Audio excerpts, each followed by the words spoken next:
All right. So now let's continue on with the stuff for the expansion today, which is very large.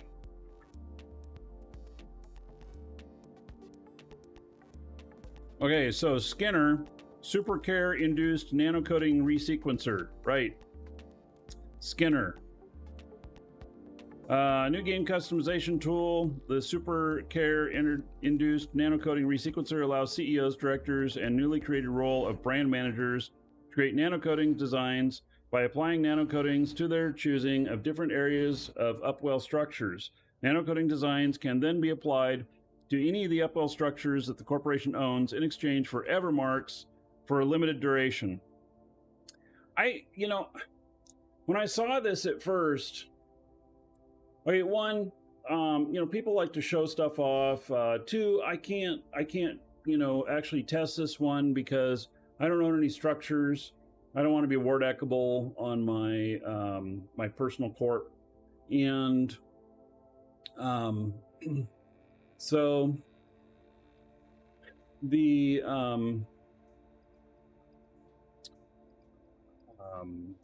the one thing I think about this, though, is it being a short duration, or it's dependent on paying out to Evermarks.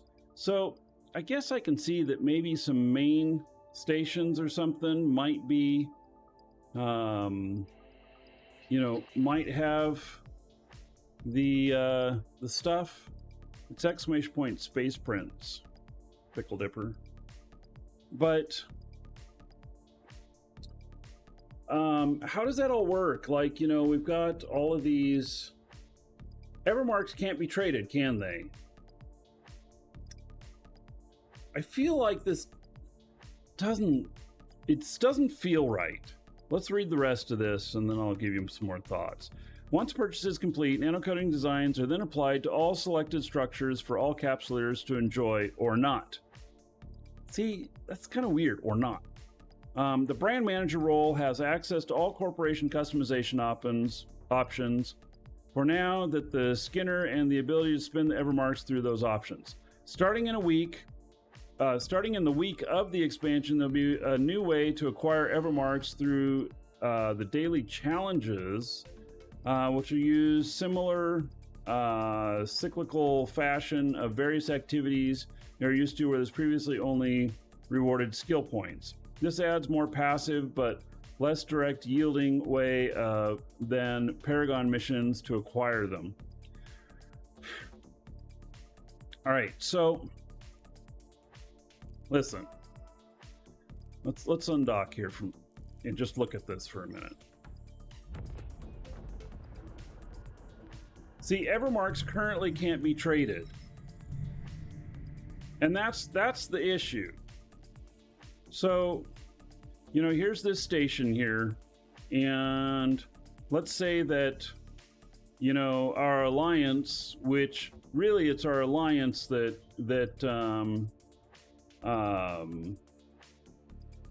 it's our alliance that controls these stations, but yet it's a corp within the alliance, and so let's see here. See, corporation information. And so how do we get the Evermarks to this corporation to be able to use them?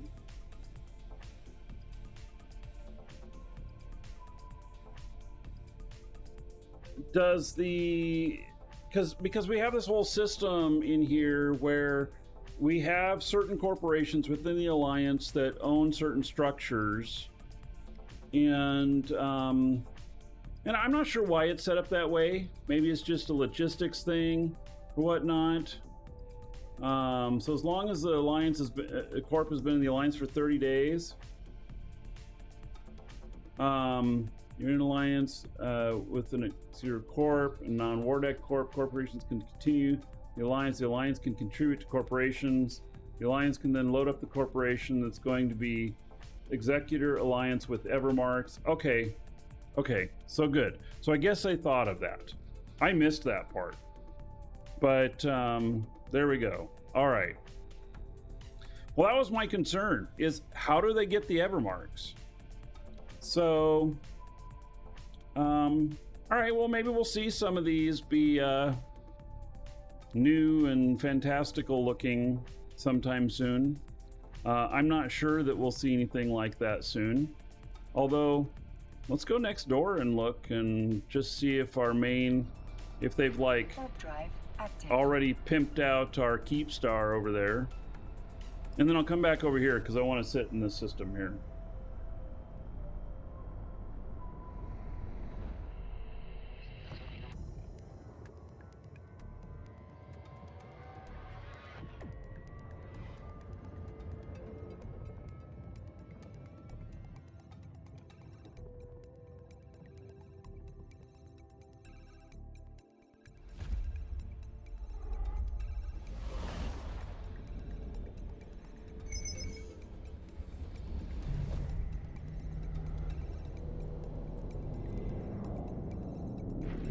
I suppose I should get in fleet.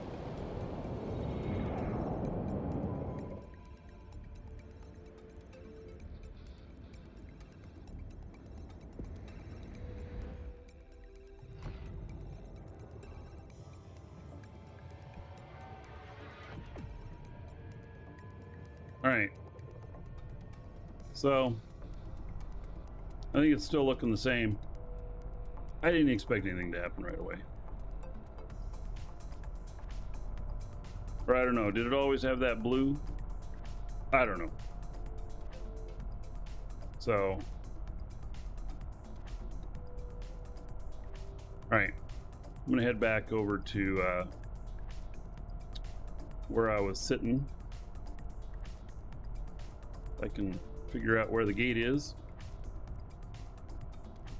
There we go. Warp drive active.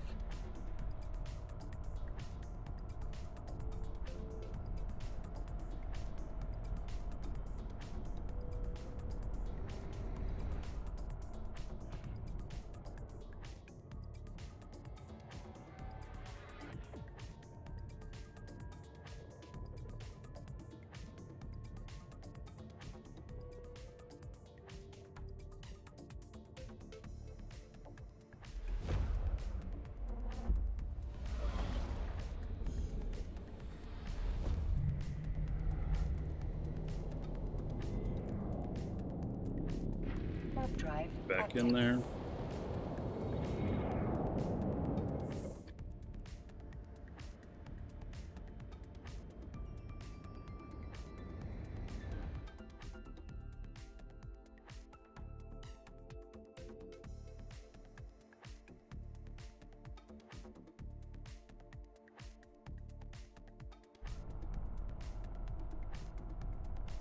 Docking request accepted.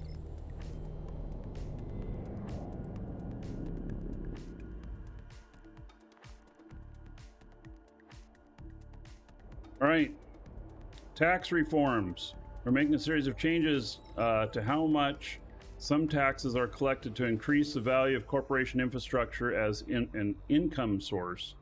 It will be the following areas: broker's fee in Upwell structures. Instead of percentage cut, it's a fixed rate that would be taken by SCC, providing more ISK for the facility owners. Industry job installation fee taxes will be applied directly on the estimated item value, allowing facility owners to have more meaningful income stream even in low index systems. NPC stations, monuments, manufacturing and research factors, removal, leveling the field for encouraging industry to spread across systems. All right, so I haven't been very involved in the deployment of industry, structures and assets. I do a little bit of industry in high-sec. I don't know. So does that mean that, I'm not sure what that means actually, Broker fee and upwell structures. The goal of this is to changes to give more control, increase the value of income sources to corporations, and increase the competitiveness of facility owners within the market. There will no longer be a 50% cut taken from the total broker fee paid in structure facilities. Instead, this will be reduced to a fixed rate of 0.5%. Example, if you were to make an order that costs 100,000 NISC in a structure where the owner has a broker's fee of 10%, the following amount would be going to the wallets. 5%. Well, this says 5%. That says 0.5%.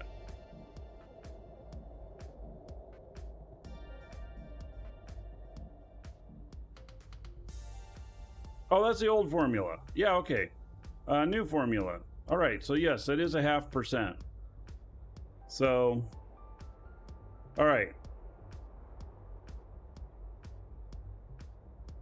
I didn't see that said old formula up there, and I'm like going, that math don't work. But no, it does work.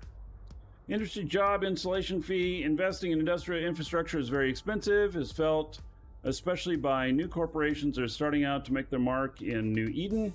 Established groups have little incentive to grant access to the very costly infrastructure due to the income of such bargain being mostly meaningless to them. The goal of this change is to address both of those problems, to create options for newer corporations to access infrastructure without having to fork out for it fully, and give incentive to those who decide to do so. So basically, this is going to be more so for high-sec operations, not stuff in, null, where you're not going to invite your neighbors in to manufacture in your stuff.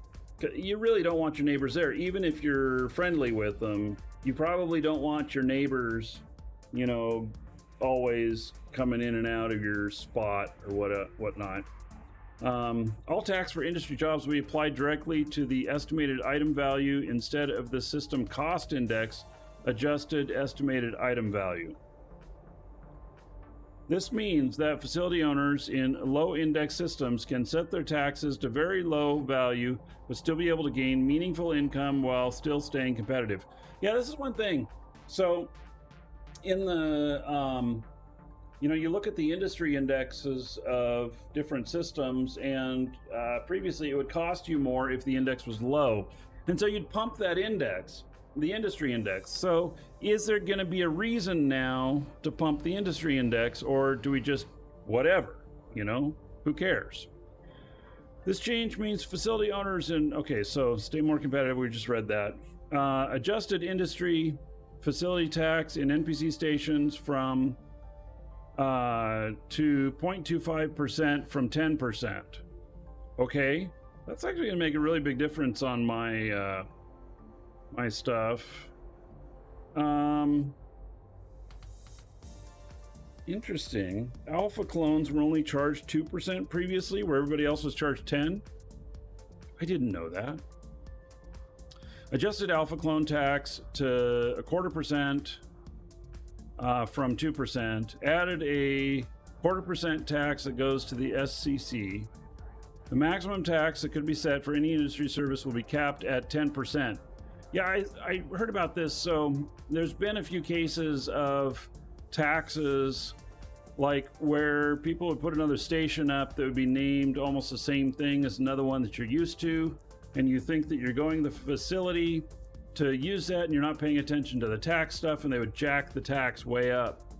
And then you'd be like, where'd all my money go? And so people were getting scammed a bit that way. I'm not necessarily against that, but I can see how for new players, it's not very new player friendly. You can now adjust your fees in to 2 decimal places rather than being limited to 1. We will now be setting all current player ownership tax profiles 0.25%. This will need to be adjusted by facility owners as they see fit. So everything today is a lower tax. Doesn't it cost when you own a station and the more jobs that are running, doesn't it cost more fuel? It's been a long time since I run a station, but I think it does. As long as it's still covering the fuel costs. The general formula changes to, yeah, okay. So, I don't think most of us care about all that. I mean, we don't need to go through it. Player owned.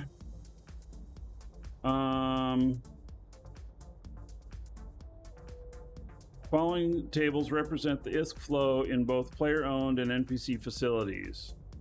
NPC economic sink, player set by player economic circulation.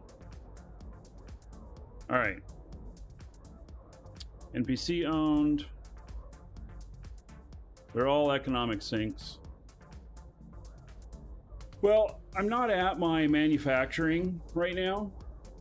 My guy in HiSec, he has quite a bit of manufacturing, and I actually I wouldn't be able to do a comparison of my previous stuff because it's been a while since I started a job.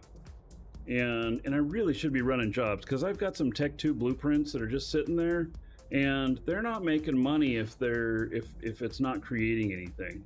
They are so expensive. It literally takes you like 5 to 7 years to make enough profit to cover the cost of the blueprint. And that's 5 to 7 years in real time. They're just so damn expensive. And so, you know, if you're only playing for 5 years, let's say, which just sounds crazy, because I mean, we know we'd all play like 20 or 30.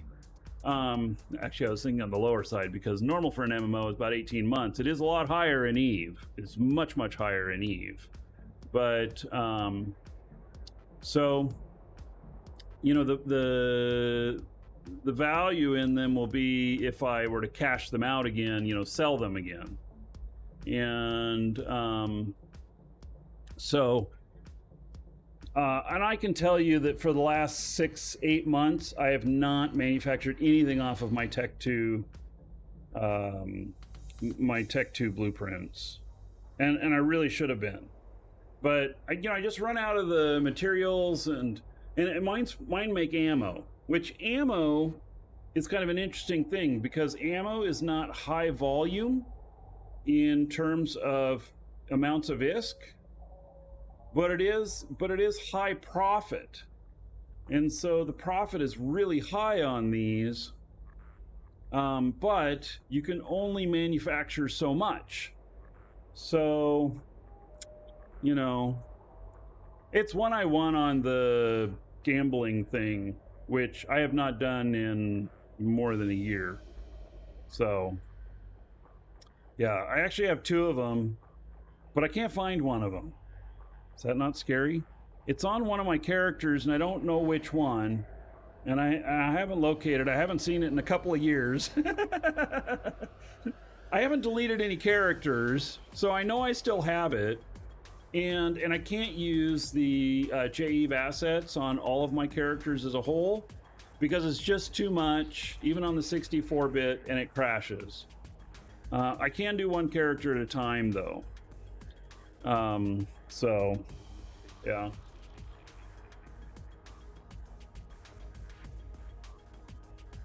I mean, if you look at this guy over here, it says he's worth 411 billion. Just the stuff that he has. He's my manufacturing guy. But, I mean, that's like incredible.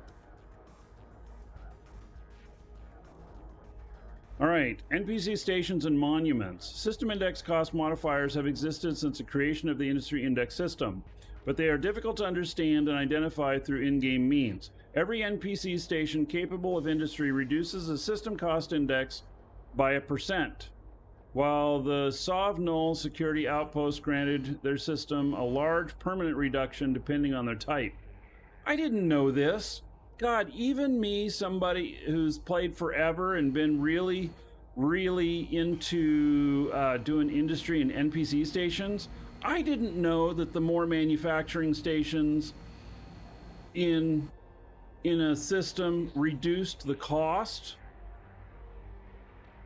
Actually, I didn't know what controlled the cost. I just know that I looked at the percentages and then chose based off of that. And you know what? You know, thinking about this, the station that I'm in does have a lot of other stations in the system, and I chose it because of cost stuff. I had no clue. All right, this powerful bonus invisibly shaped player behavior while largely remaining out of sight of those not familiar with the system cost index modifiers. God, even somebody like me who's played so much and I didn't even know that. Which is probably why they changed it. Our goal with this is to create more opportunities for aspiring industrialists. Remove all system index cost modifiers. This includes removing the bonuses that extra stations provided in a system, and Upwell support facility bonuses which were present in null security systems at Outpost prior to being converted to a faction Fortizar in 2016. Oh no, it was the other way around. The more that were in the system, the more it cost. Oh yeah, because it was based off of. They're not talking about stations. They're talking about jobs. Jesus Christ! It's been a couple years since I really dived deep into industry, so I can see myself making this mistake. So.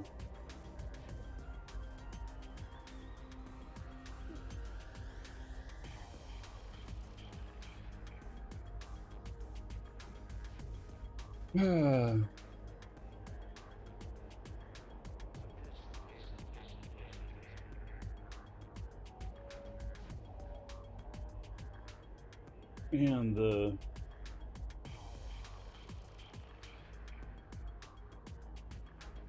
the file sizes of my recordings for YouTube, I set it down to the lowest.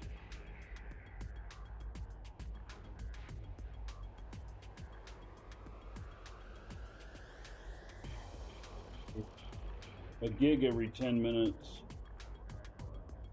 6 gigs an hour.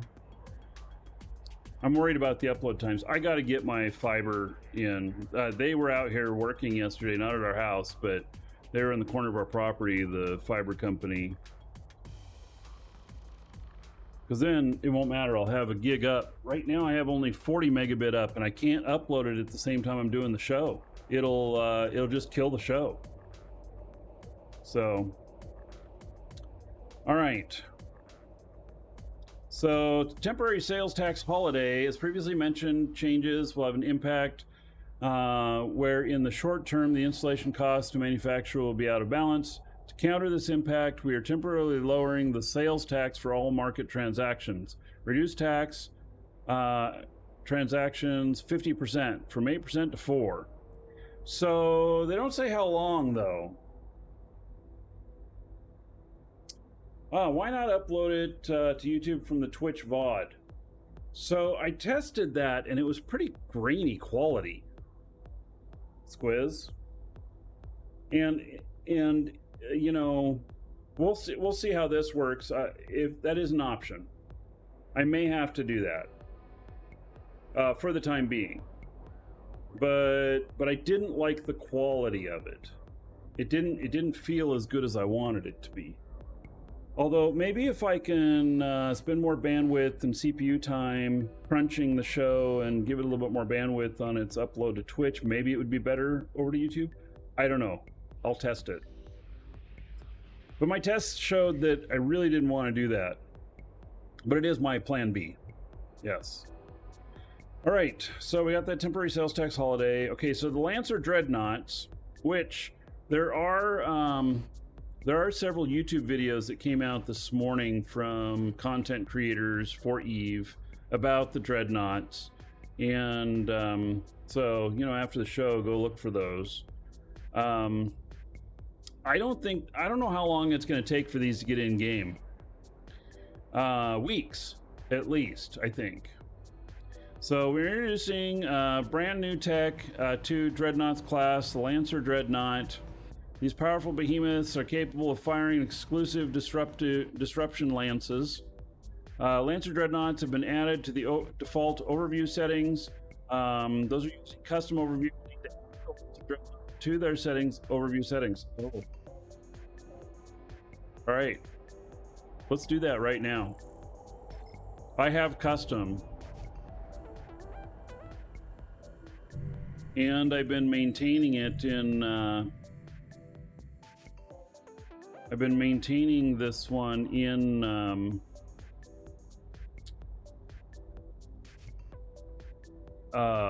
live shows. So let's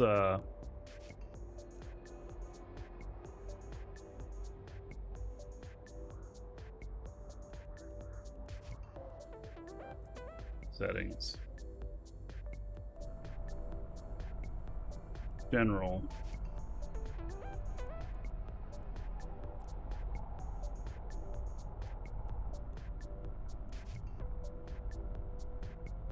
All right, ships 46 out of 47. Lancer Dreadnought.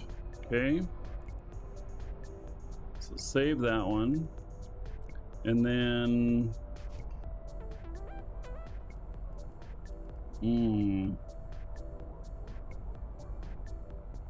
so if I go over here to fleet, and then if I overview fleet 2 not saved. Oh, why is it not saved?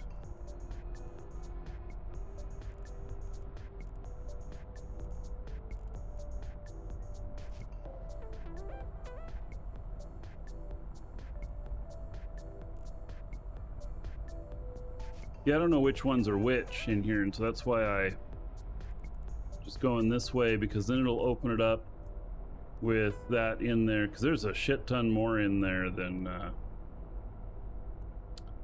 what I got. All right, so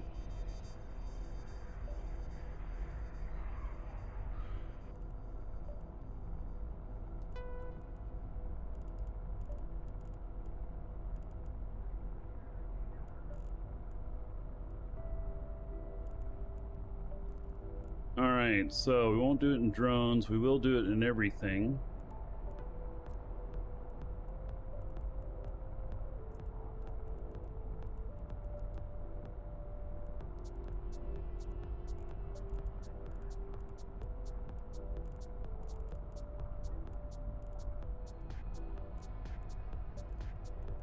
And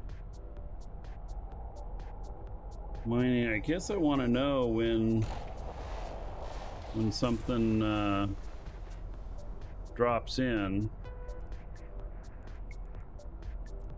I doubt that I'm going to see one while I'm mining, but I don't know.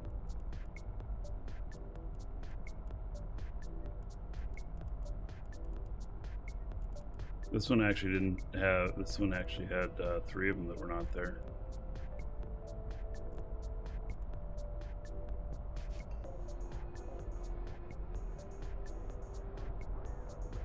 All right.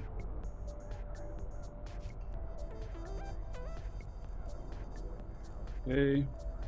And then I'm gonna edit channel settings.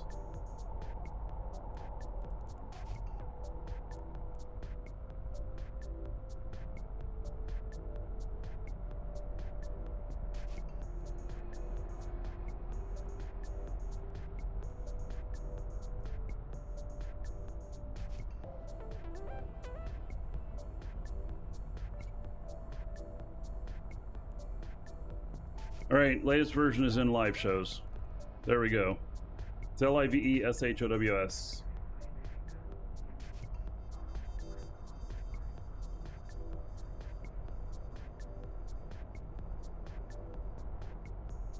Wait, so Pickle Dipper, when you first set up your HUD display, wasn't it Thor who walked you through removing the shadow box that's set behind the buttons? Do you guys have shadows behind these buttons? These are the only ones that it's a problem with. And I haven't changed anything in there in so long. I can't see as how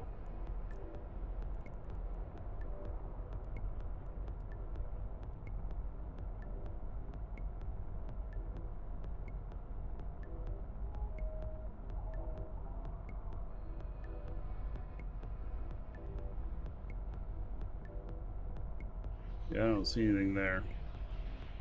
Hello, Shosendar.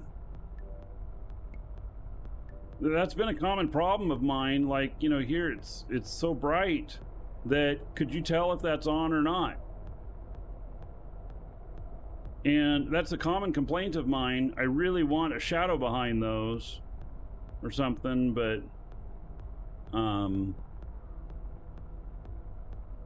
you know, I don't know that that's ever been possible. I mean, maybe it was possible sometime in the past, just like you could do a visual offset, which I would really love to have back. Docking request accepted.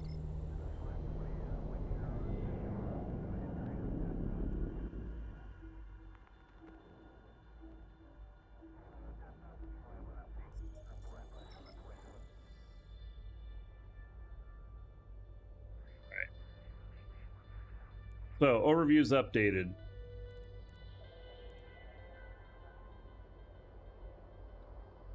Okay, so the traits of all of these, I think that you guys are probably going to need to look at some people who've done some videos, you know, testing these things out and everything. The lances are pretty interesting. The disruption is pretty interesting. These are really fleet ships. So I don't see them as any sort of solo stuff, although I will be very interested if some people come up with solo type content for these, like figuring out that, you know, you can do sites with them or whatever, you know.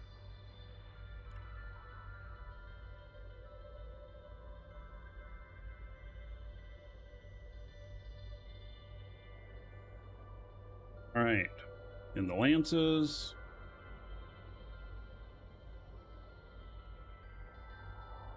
The materials for all of them. I don't think we need to go through all that. The following rigs will reduce materials and time required for Lancer Dreadnought production.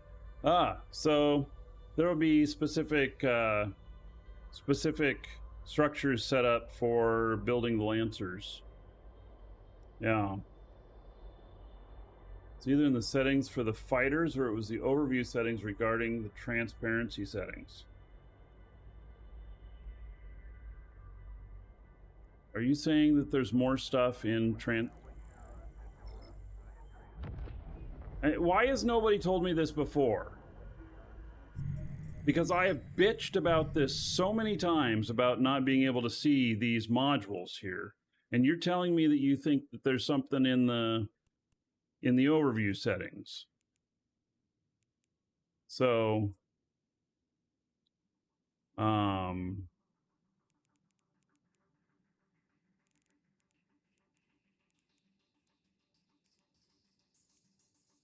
this is really the overview. I don't think it has anything to do with this stuff down here. Also apply to other objects in space. The color background settings apply to ships, drones by default.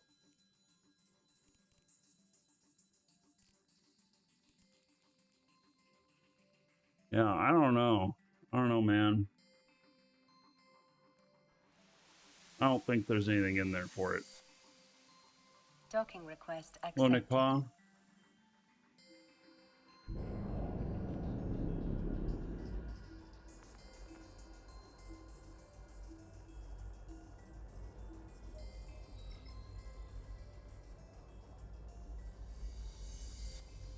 Okay, so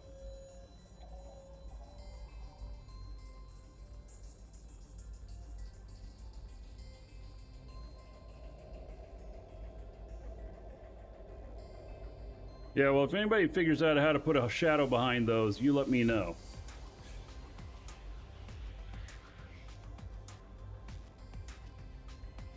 Okay, Marauders. Oh yes, our Marauders. So, in this one, I used to be able to go 51 with conflagration, with everything running.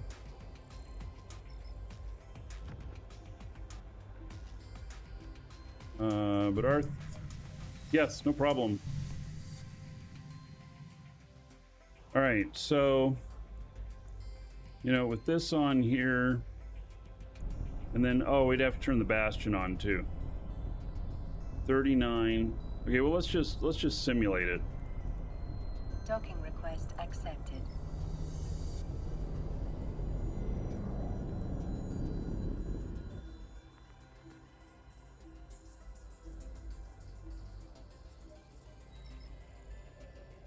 Let's get into a simulation here. And simulate, that way we have the Bastion on and we have this on. And so, all right. So fall off range is 48 now. So this is one of the things that happened to the Paladin, is they reduced the bonuses to firing distance, optimal firing range. And so for conflagration on this particular one, it went from 51 to 48. It's really not that much difference now, is it? And so if we were to, and we're at 99. Perfect. It's still good. It's still good. It used to be 107, 110, something like that. I don't know, it was more, but we're still good. 99 is still very respectable. Very respectable. So, all right. So Marauders, ever since the rework of Marauders back in 2021, they have seen a huge increase in use, and we're incredibly happy that Marauders feel rewarding to fly and are aspirational for our pilots across New Eden. They have, however, become very dominant in all areas of space. In general, Marauders have been a potent combination of high damage, high tank, including allowing to catch reps even in large-scale fleet fights, high mobility, even though the Bastion locks them in place, it is a short duration, high range, high application, E-War resistance, which prevents most counterplay options. Now, I like the E-War for rats, but I get it. Okay. This results in them being rather good at everything and lacking in possible counterplay. Faster fleets can't avoid their damage. Smaller fleets struggle to break them. Clever FCs can't bring E-War counters. The best counter to these ships is a capital escalation, which is not available to many groups, particularly smaller ones or areas of the game such as Wormhole or inside an ESS. But you can't take a capital inside an ESS. I have never tried, but okay, I guess I could see that. I've never seen one in there. I've seen them at the gate. I've never seen them inside.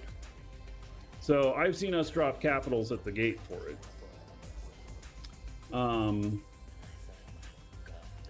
So, all right. Bastion module. Our goal is to create new weakness and therefore opportunities for counterplay in PvP for Marauders, where they currently do not have many. These changes would lean into class identity as being strong but immobile, and offer smaller ships a chance to play around with the Marauder with E-War tools that are currently often useless in the face of its E-War resistance bonus. Duration increased from 30 seconds to 60 seconds. So the Bastion now lasts twice as long, which will make for, at least in Null, a few more getting caught. Removed the electronic warfare resistance bonus to sensor damper, tracking disruptor, and target painter resistances. So in PvE, there is some of that comes at you. And I didn't realize there was target painter resistances. But now I know that there was. All right, the ship continues to retain its incredible firepower, tank, range, and application, but will have a few weaknesses. So the Kronos. Kronos is currently the weakest performing of the Marauders. We are giving it an additional mid slot in exchange for a high slot to give more utility for close range, brawling. We're also making a small tweak to its survivability by shifting some of the structure HP into armor HP. So, one more mid slot, take away a high slot, increased armor HP from 7,900 to 8,500.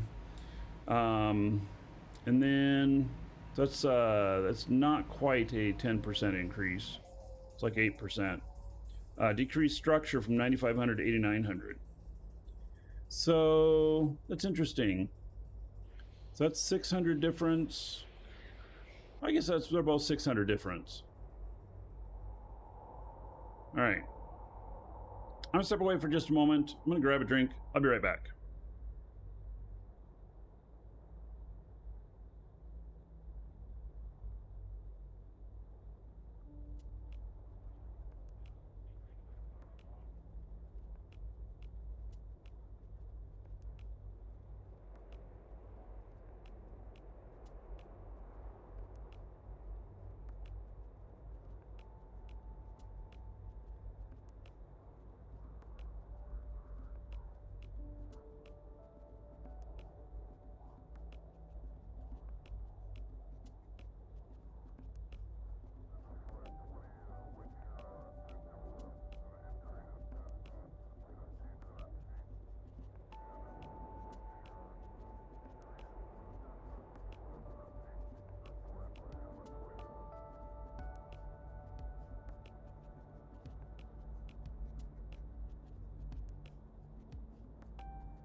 All right.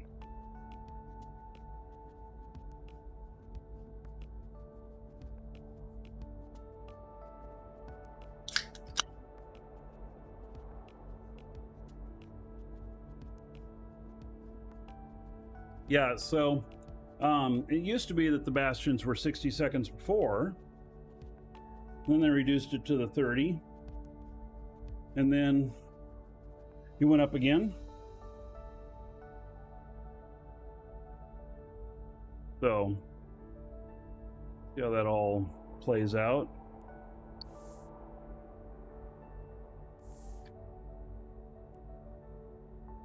Vargur is performing the best out of all the Marauders right now for solo and small gang use. I have seen, it used to be 90. Okay. I have seen Vargurs do an incredible job of standing their ground out here in Null before and taking out a dozen ships before they go down. We've seen it on the show here, and it's been pretty incredible. So I never thought of trying to do that, be, you know, this super tank type thing, but I had seen it. All right, so making adjustments to decrease the power of the triple X large ancillary shield booster fits by lowering the shield boost bonus slightly. So was those the triple one? And moving some shield HP into armor HP. At the same time, we're improving the flexibility of the Vargur by adding an armor repair bonus and an extra low slot in exchange for a high slot to match the paradigm set by the Chronos.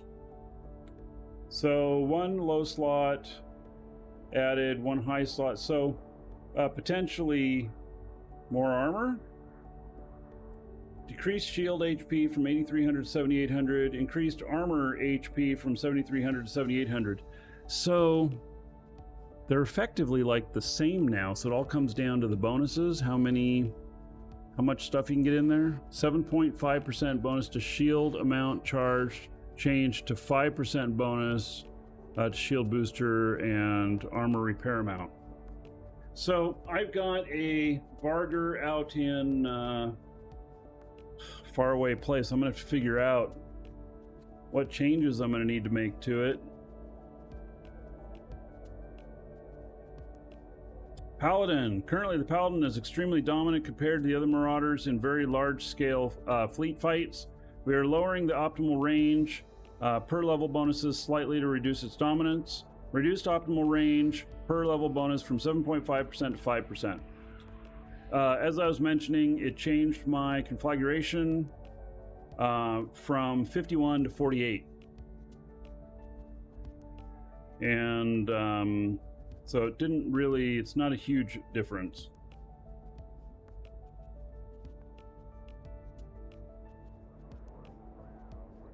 Mass changes to Marauders. So Marauders are particularly dominant in wormholes due to their high power to mass efficiency. We are increasing the mass to be closer to Black Ops battleships. This will mean that players will need to be slightly more cautious about the number of Marauders they're bring to a fight in J-Space. So, wow, Paladin's going to be the largest. Basically, they're all getting like more than a 50% increase. So they approved their line times to keep their line times similar. Agility. So, well, I'm just gonna have to take out my ships and see how they perform, you know? Battleships. We're adding some power to the Maelstrom and the Roke, as they were both underperforming compared to the Hyperion and Abaddon. Wow. So the Hyperion performs high? I never really thought it as a super high performing ship.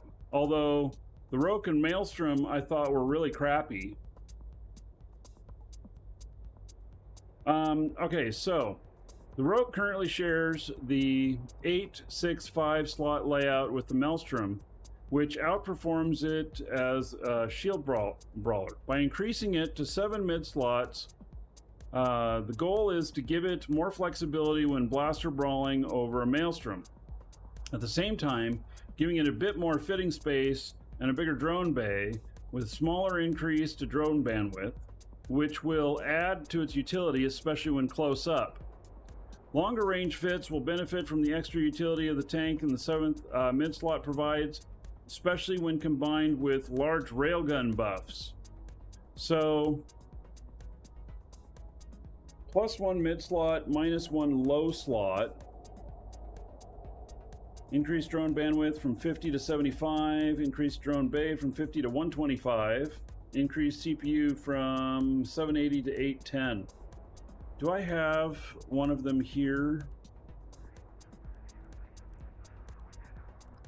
So maybe it's next door. I have a Roke out here.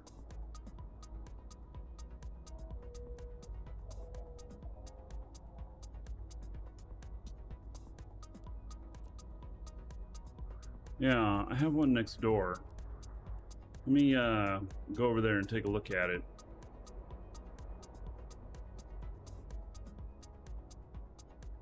I just want to see how it feels, because I'm losing the high slot, but I wonder what I had in the high up there.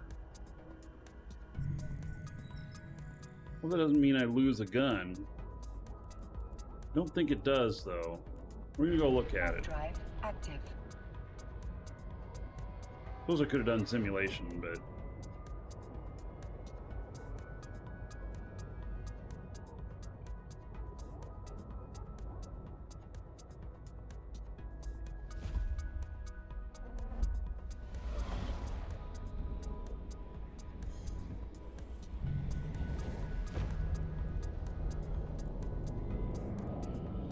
Warp drive active.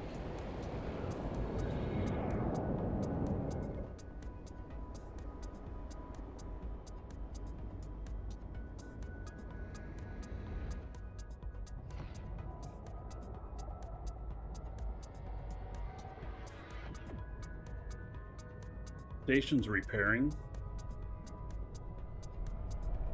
Interesting. Docking request accepted. Maybe it was NPCs attacking it.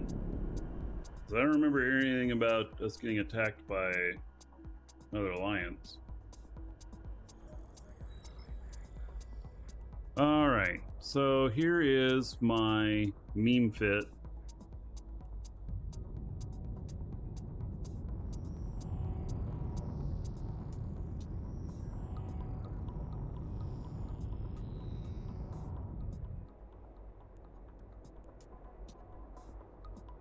Oh. Wait a second.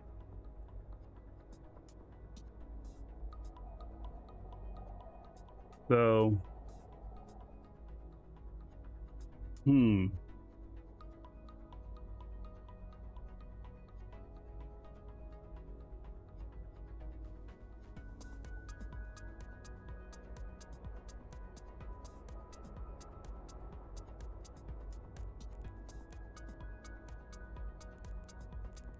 So I'm losing this.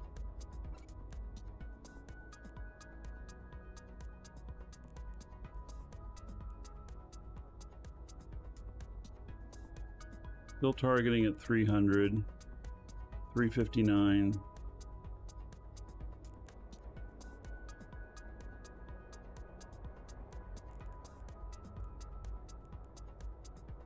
$336. See, I actually could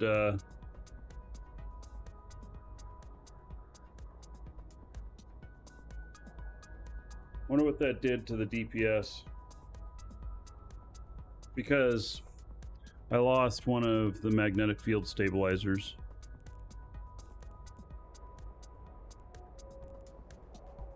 $304. You know, I could lose these now. Wonder what I could do. So what do these do? Sensor strength, bonuses.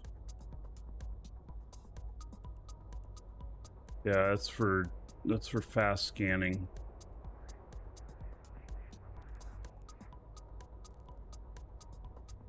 It's just so that I can snipe people a little bit better on gates.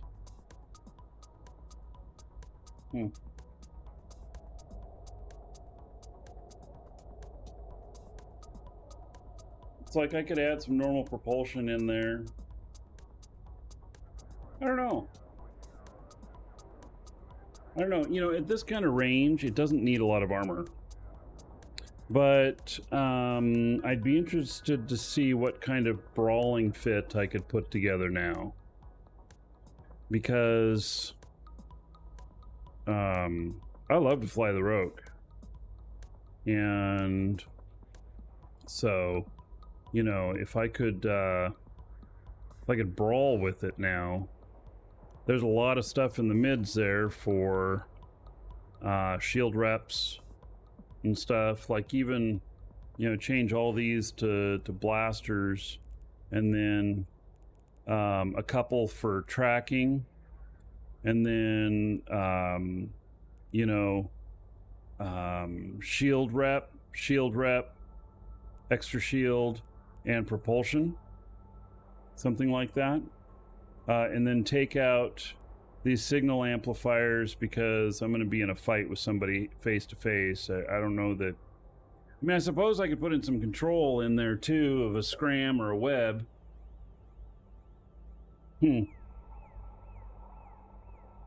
Looks interesting. All right.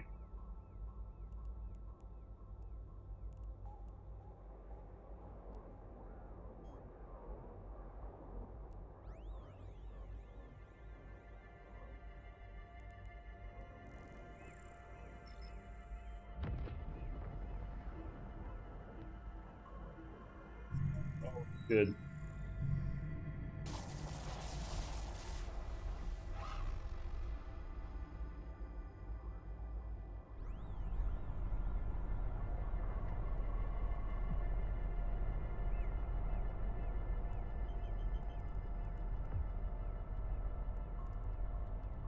Autonomizer drone.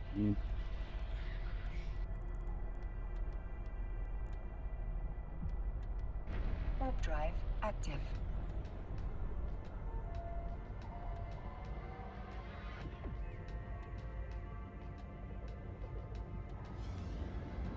Realize I jumped into a different Hyperion on my way back. They're both set up same, they just have different skin on them.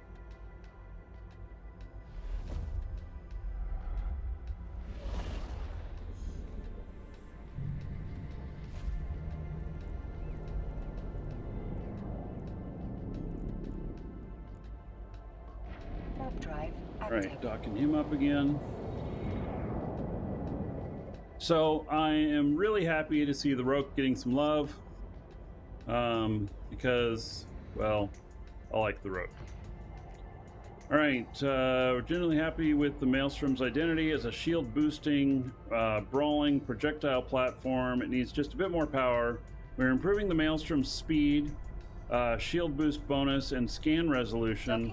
Both the velocity and scan resolution were a little bit slow on the side of the Minotaur ship, especially when compared to the Hyperion. Increased shield bonus from 7.5 to 10% per level. Increased max velocity from 94 to 115. Increased scan resolution from 117 to 125.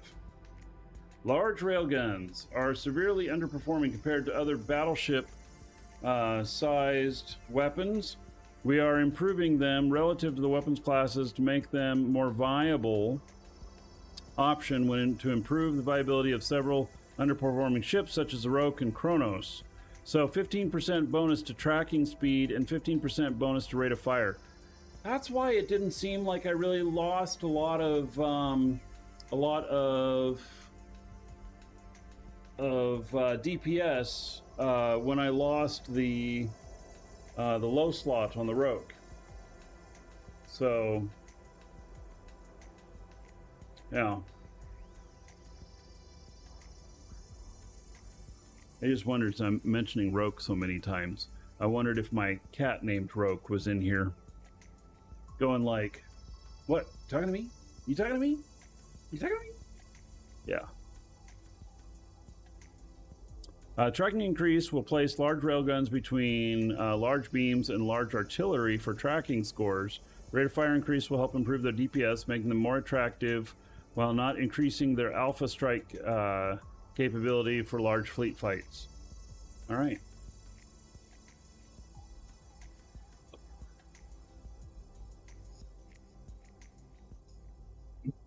Zero-point mass entangler. There was not a particularly strong reason for disallowing this module in high security and low security, as it was legacy it inherited from older HIC module. Zero-point mass entangler can be used in high security and low security space. I actually don't know what it is.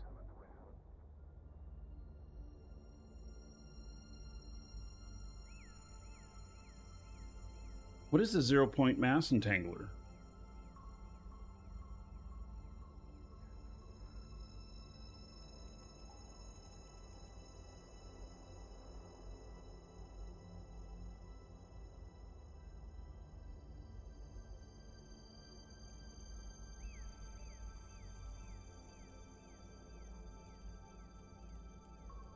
Scientists experimenting with abyssal filaments and the proprietary entangling ship's warp core to achieve mass energy exchange capable of moving vessels through space-time conduits were soon able to replicate different aspects of the overall effect.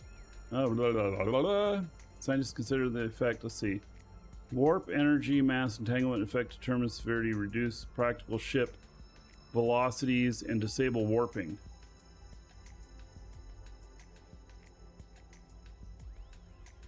To reduce their mass.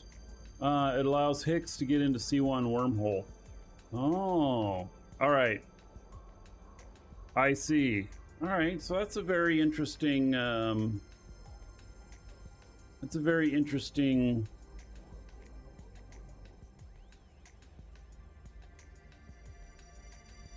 Huh. Okay. Well, learned something new. I guess I just haven't done much C1 wormhole stuff and everything, so. Homefront operations. Okay, so we saw some of these. I looked in here. No, look in here. And there's none here. Let's look over at this guy. So here is one of these Homefront things. This recommends 4 to 5 pilots. We're gonna have to try this out.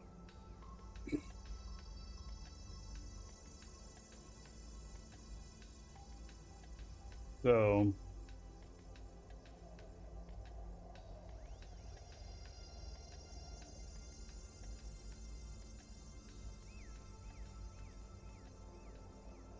each homefront operation requires a group of pilots covering specific roles from hacking to hauling. Be warned, unlike most other sites, homefront operations can be lost if your team fails to meet the set objective. They have a timer like Abyssal Space. Abyss artifact recovery. Valuable artifacts buried within the asteroids have emerged from abyssal rifts. However, they aren't all that has made its way to the cruiser. Break apart the asteroid and grab whatever you can before the dwellers of the abyss overwhelm you. So these are much like Abyss, but for multiple. I didn't pick that up off of the name of the stuff before, but so these are actually like in Abyssal Space. Your target is protected by an array of specialized emitters. While they're active, it's invulnerable. Hack the array to temporarily disable these defenses and give yourself a chance to take out the target.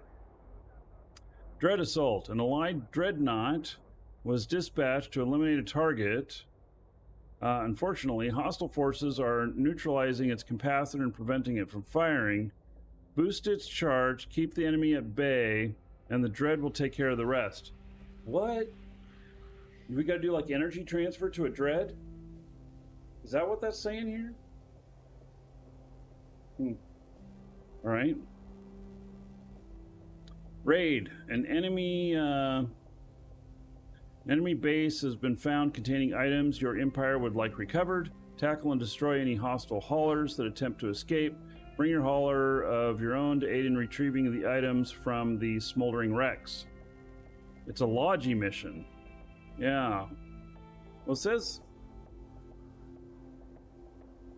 So, but you'd be using Logi to transfer energy. Because you can transfer energy with Logi. That's what it sounds like. I don't know. How do you know until you get in there? I suppose you just gotta go off what somebody else says. Metaliminal Metroids. Or Meteoroids. Metroid. Pew pew. An asteroid comprised of ore valuable to the war effort has slipped into Empire space. Your goal is to mine it out before it plunges back into abyssal dead space. Be careful, hostile forces in the area will attempt to disrupt and delay your efforts. Oh, so you bring in some mining ships and and some firepower.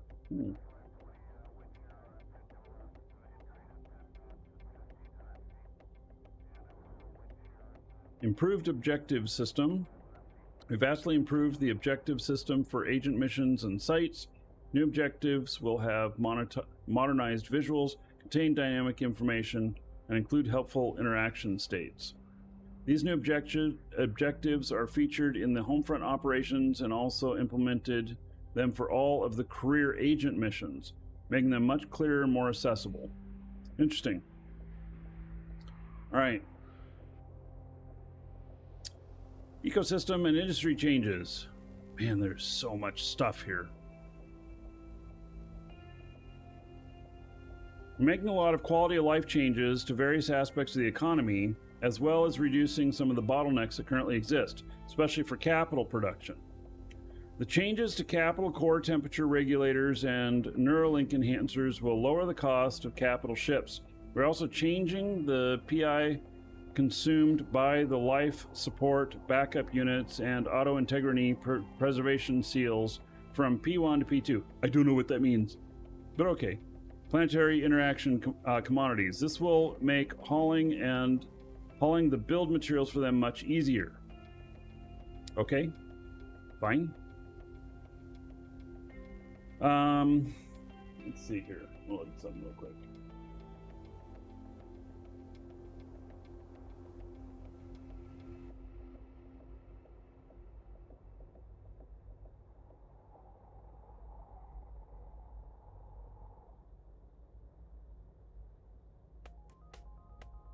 All right. Blueprint changes, capital core temperature regulator blueprints. All right, so a bunch of blueprint changes. I think that That we don't need to go over all the details. I think it'll only matter to just a few people. So Malcolm, you say hauling is the most time-consuming thing of the planetary reaction. Basically cut it in half. All right, well, good. Jump freighters already required certain input materials when building the Tech 1 freighters. We're removing them to both lower the cost of jump freighters and lower the demand for these items as they are more available for other capital ships. So my jump freighters are going to have a reduction in value. Right now they're worth over 10 billion each. I don't even know how much they're worth. It's a lot though. All right. Ecosystem. Jump freighter wrecks now have an access difficulty of -10 to match all other T2 ships. So I assume that's when salvaging them. I assume that's what that's talking about. Not in actually, you know, grabbing the loot out of it, but in salvaging them. So, all right.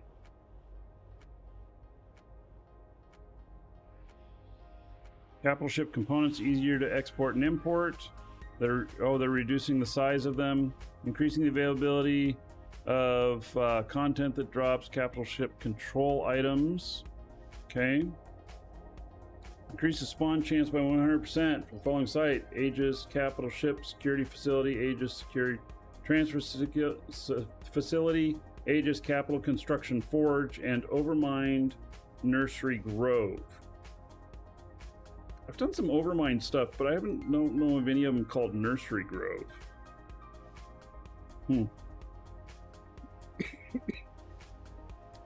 Volume of all PI commodities reduced 50%. I think that's what it said above.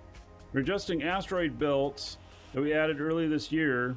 These are the asteroid belts which can be found in blue AO star systems and in null security and wormhole space, as well as in the 0.5 security high-sec security systems which border low security and null security systems which border low security systems. Wow, that was a mouthful. Viridian and asteroid count increased by 900%. I don't even know what this stuff is. But we have 9 times more of it. Oh, Viridian is an asteroid which reprocesses into isogen. Oh, okay. We're increasing the value of these mining sites and increasing the supply of isogen. Okay, there we go. It's been a while since I've done mining stuff too. And we're making molecular condensers more affordable by adding them to the faction warfare loyalty point stores to act as a price ceiling for them. Okay, so a bunch of those. Graphics. Yes. Can I play this? Okay.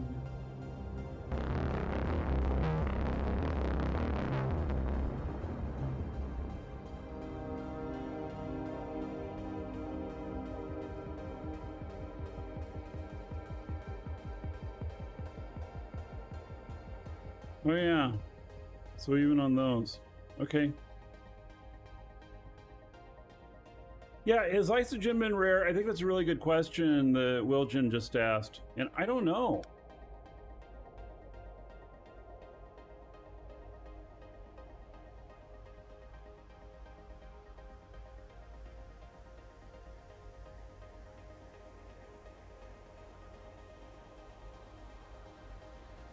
It was effectively low security only. Ah, I see. So people didn't like mining it in low security?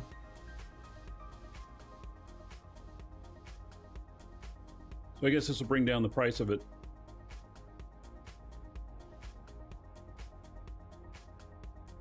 Volumetric clouds have been introduced into the home front operation sites. These clouds have 3-dimensional appearance, adding depth and realism to the environment.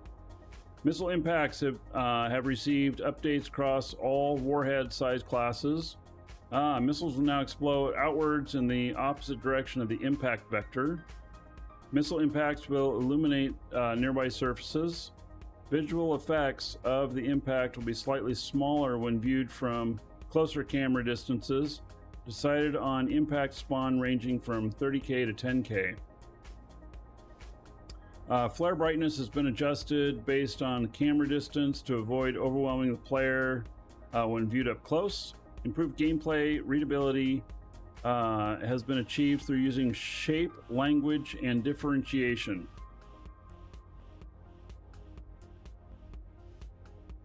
Somebody explain this Greek to me. Improved gameplay readability has been achieved through shape, language, and differentiation. I am not sure what that means. It didn't affect my modules. I can't tell when they're running better. But maybe it doesn't have anything to do with that. I don't know. 68 frigates of the Empire-based factions have received FX, special effects, and lighting updates. This includes the addition of lights and effects to enhance their visual appearance. Marauders have received FX and lighting updates. Lights and effects have been improved, added to improve their visual representation. Upwell citadels, namely Astra House, Fortizar, and Keepstar, have undergone FX lighting paths. Lights and effects have been added to enhance the visual appeal of these structures, and planets have been added as shadowcasters. This means that a planet now contributes to the casting of shadows in the game, further enhancing the visual fidelity of the environment. That's really interesting. So now we can have some stations that are really dark.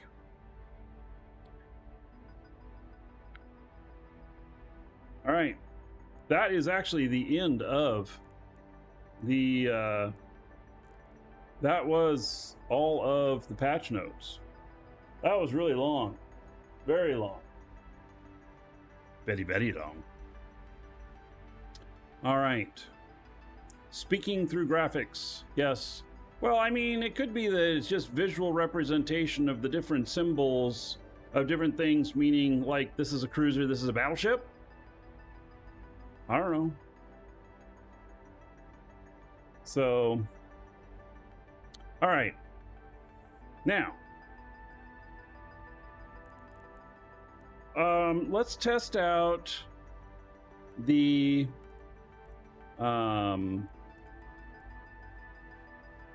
let's test out like what it looks like being in space with my paladin here, and what the differences, of any, in one of the sites. Oh, and Christopher, thank you for the follow. Welcome. My alerts are not firing off, so I'm gonna have to figure out what's going on with that. Don't know what's going on. So Duke isn't saying anything. We'll check out the visuals. I also want to see the missile impacts.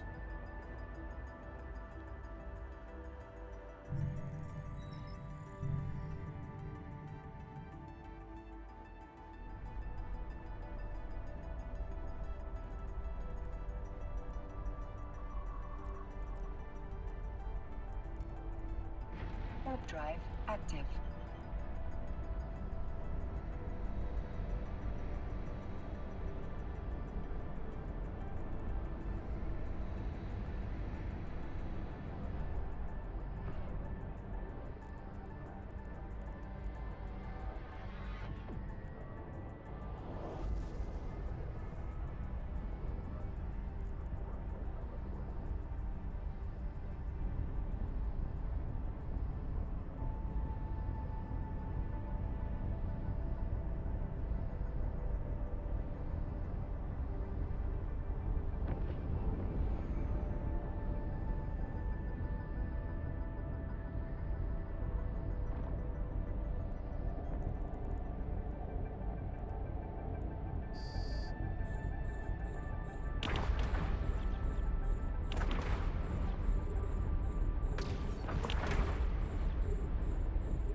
of these have missiles.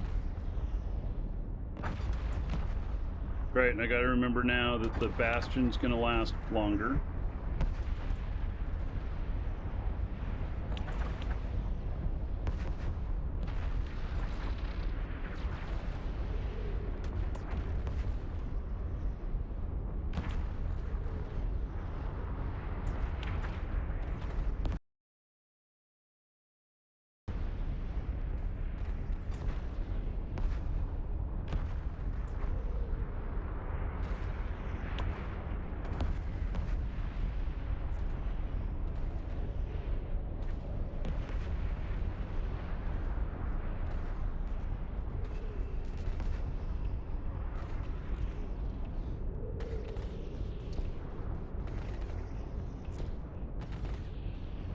Time hitting him.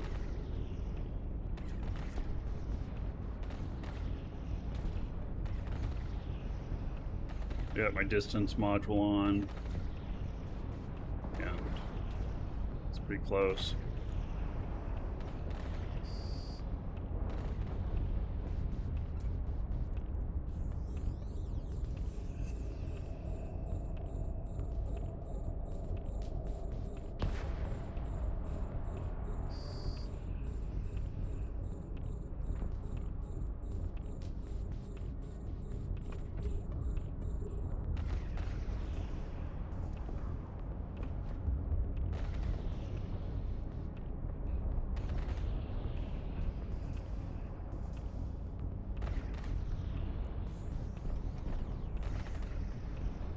Right, so maybe when cruisers come out, then there'll be some missiles.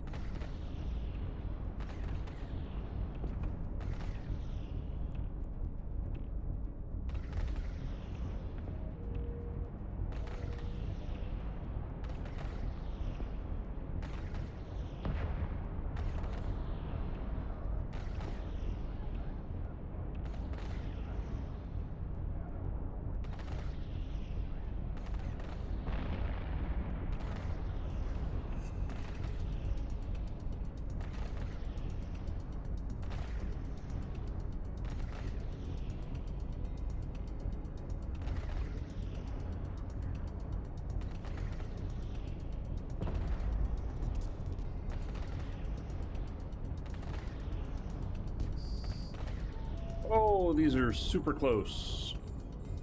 Might be... Okay, we gotta change this.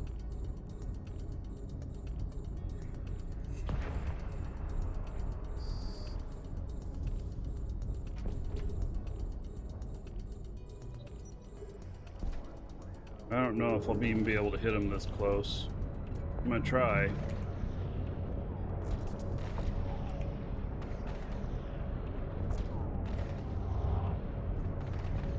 Yeah, I think not. That's right, I'm more effect to... They start blazing with the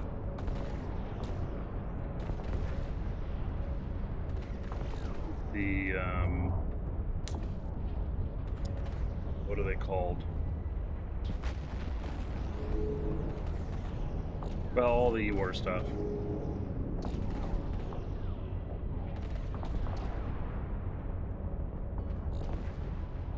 Taking out these battleships faster than I'm taking out the frigates.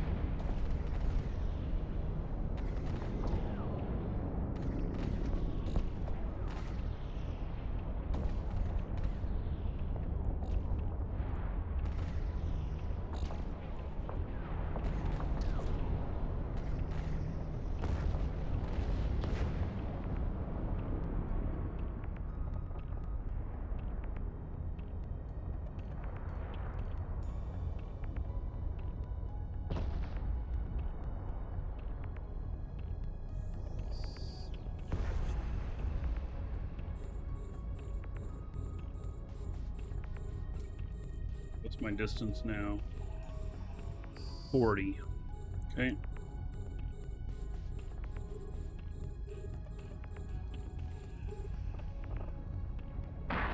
There we go. There's some missiles going off.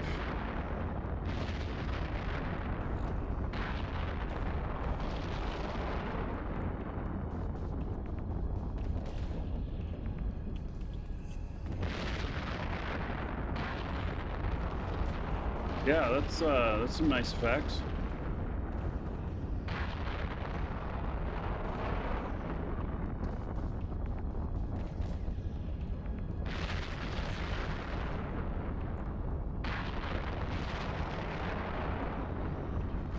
I approve.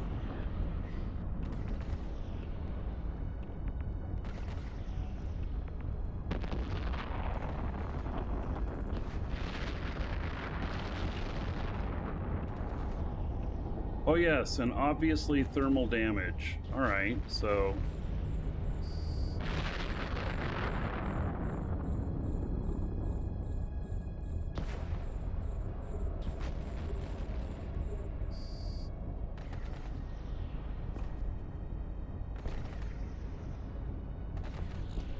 come on, hit him.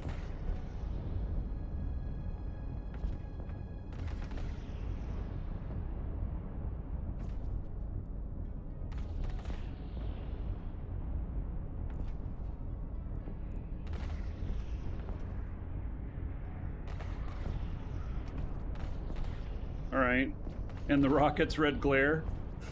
Actually, yeah, it was kind of, well, it's more of an orange, but yeah. Kind of in that realm.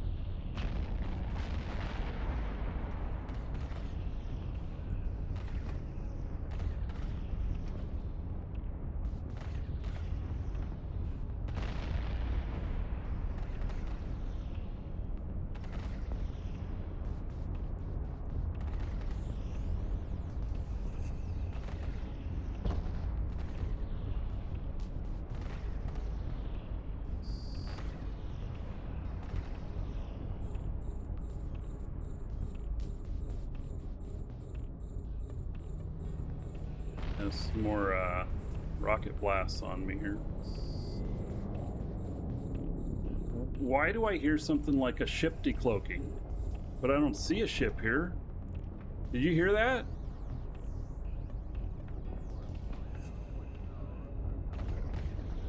That very much sounded like a ship decloaking. But where's the ship?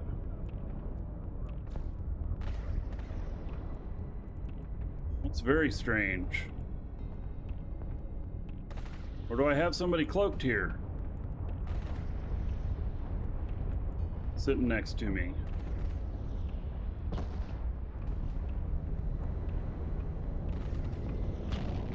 There, I hear it again. What's going on? What's that cloaking noise? Yeah, it was you, right. Hi, Dan.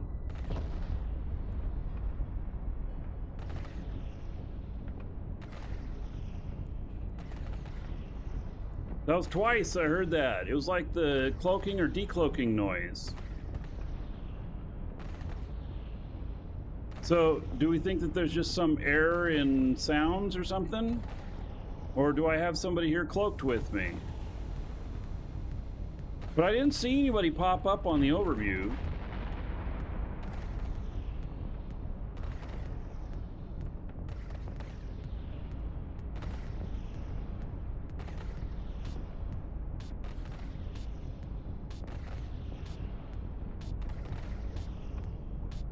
A little unnerving. It's the cameraman? Oh yeah.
I'm hearing some weird sounds.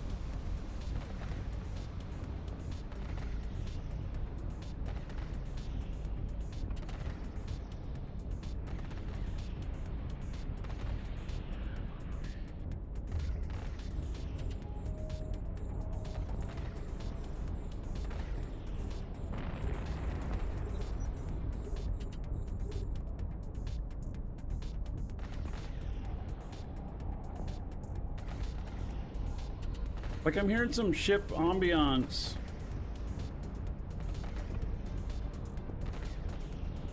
It was a blue jackpot explosion. Shit, I don't know if I know what that is. Does that mean I get something extra? Is there, like, loot out here? It was a jackpot explosion.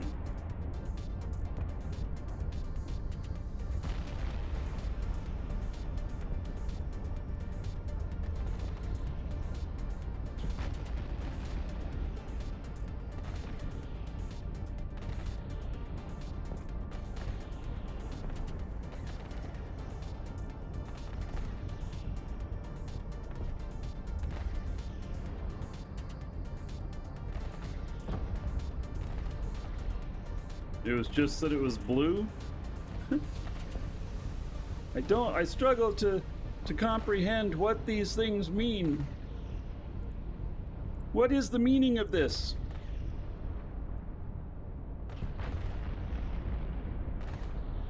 Okay, so yes, there is the jackpot explosion of moon mining, which I knew about that, but I'd never seen it applied to combat before.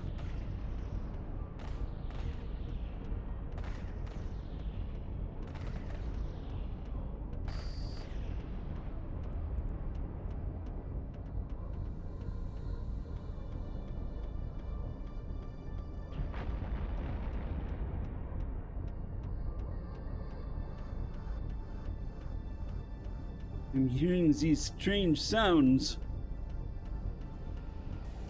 Am I hearing sounds from my other guy? Well, he's docked.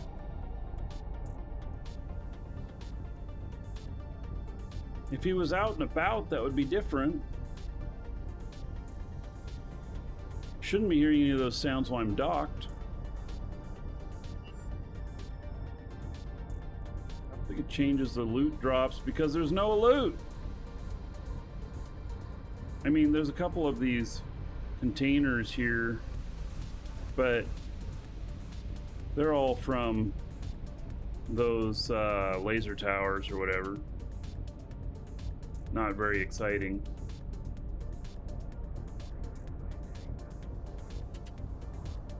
All right.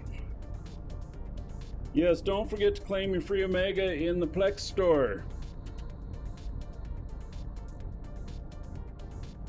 Yeah. If you wonder what's being talked about, let's see. Have I claimed it yet on this guy? I think I have not. Store is currently unavailable. Oh my. Really?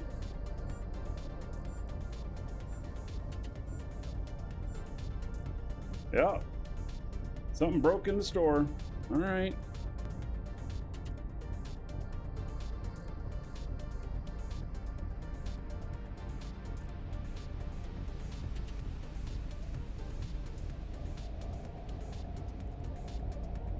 Everybody claiming their 7 days. It's probably running really slow.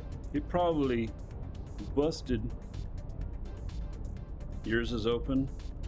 Yeah. Alright, there is no loot here. Only salvage, which we're not going to do salvage. Alright, let's see here. I'm going to warp in this time at 50. And then I'm going to change to Scorch, which would be a little bit less DPS.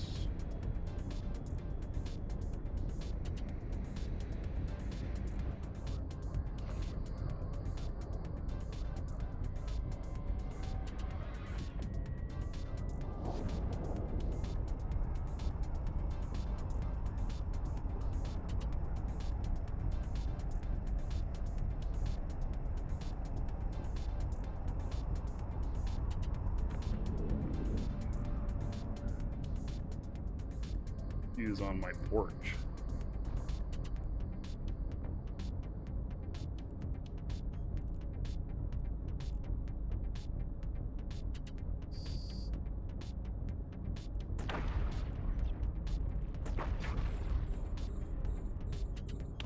Okay, so I came in just a little bit further away. Now this is 60. Oh, there's somebody here has done some of this already.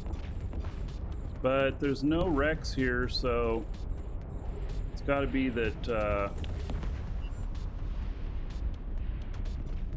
that somebody was doing it before downtime, probably.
Take just a little bit more to kill these guys, just because I'm further out, but I just wanted to try with the, you know, the distance changes. Oh, it's because I got my tracking on. 85. Okay. Tracking is fine to leave on. Hello, Torque. I see you. Oh, and a raid from Torque. All right, welcome. Yeah, my alerts are not firing off today for some reason. So it's like I have to notice it in chat.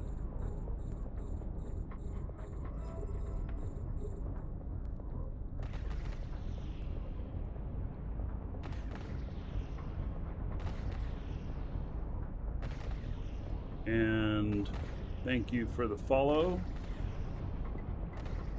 Berry Pie.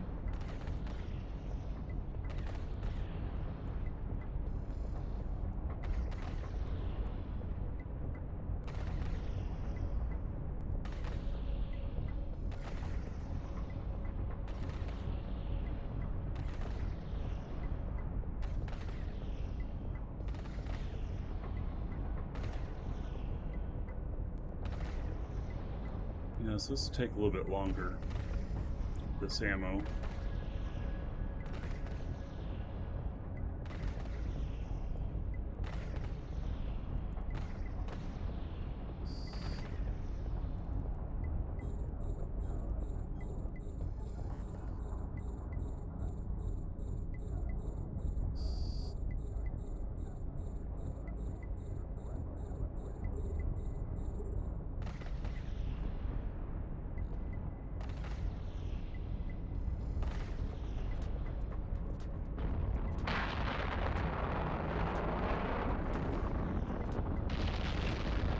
Alright, so here's some more of the explosions.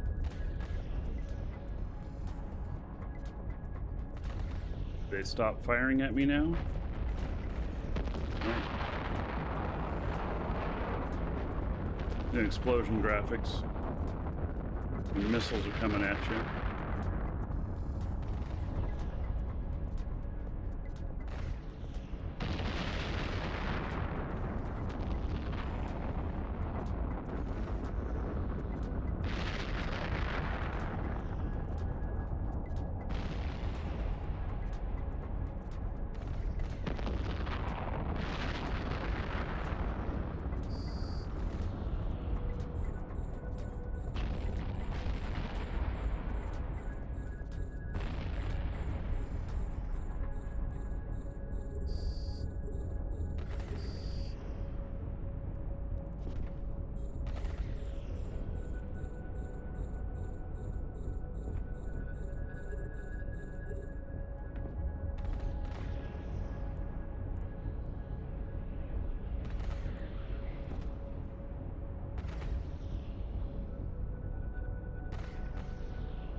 Yeah, I'm shredding these rats pretty good. I'd be shredding them even better if I was closer.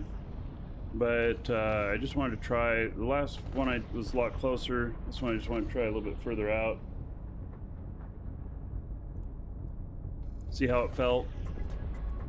These marauder changes. I don't think it really affected my ratting much. At least not on the Paladin.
Keep thinking, I wonder if they mess with the sounds of things.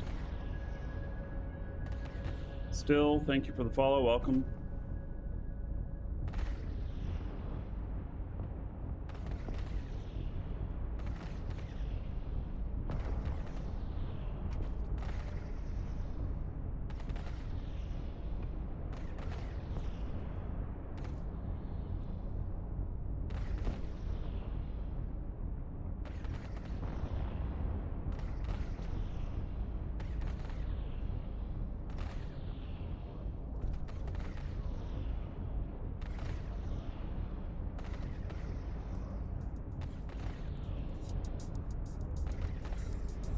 They're not really hurting me. I'm not really having to do my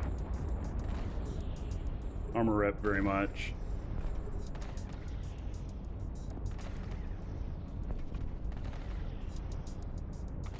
I warped in at 50 out.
Alright, I don't know if this is the last wave or not. Might be.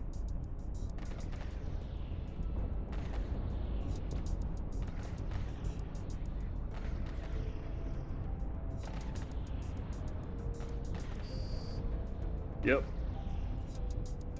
Alright.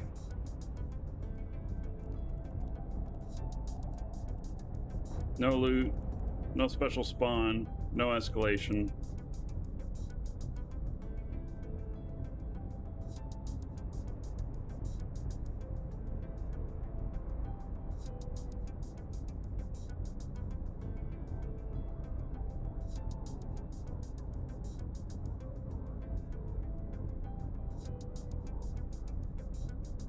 It'll take longer to release the Bastion now. Definitely feeling that.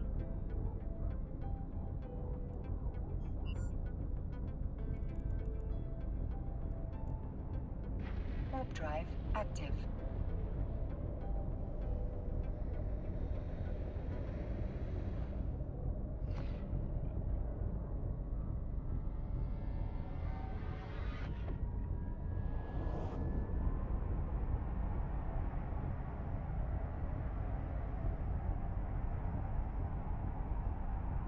Used to rat in your carrier. Yeah, I used to do some of that too, but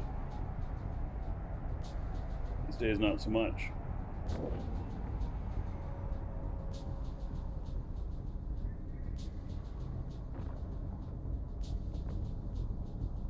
Docking request denied.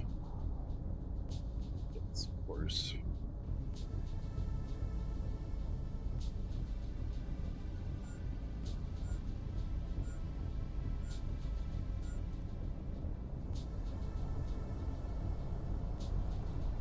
Docking request accepted.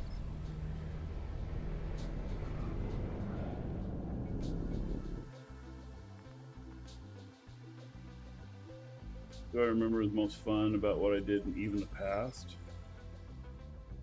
I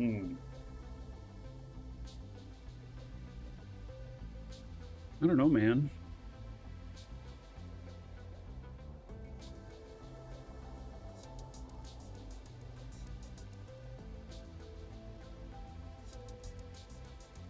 I honestly don't know.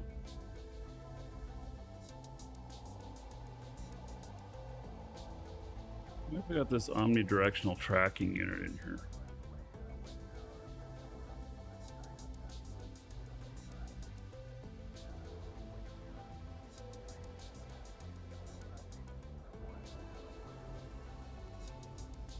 Must have been loot I picked up somewhere. I mean, I really enjoyed doing a lot of faction warfare.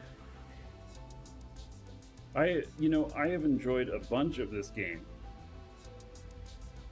I don't have like something that stands out that is like that I really enjoyed that I don't do anymore.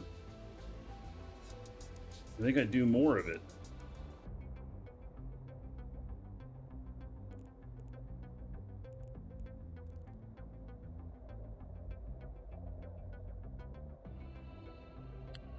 All right, so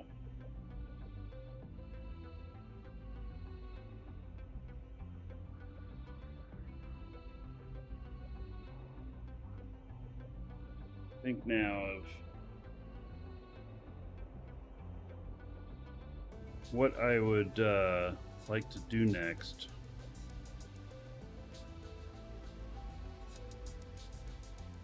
I'd almost say, scan for combat sites, but fact is that the combat sites out here, the scan down ones, are not very exciting. At least I'm not thinking that they're very exciting. So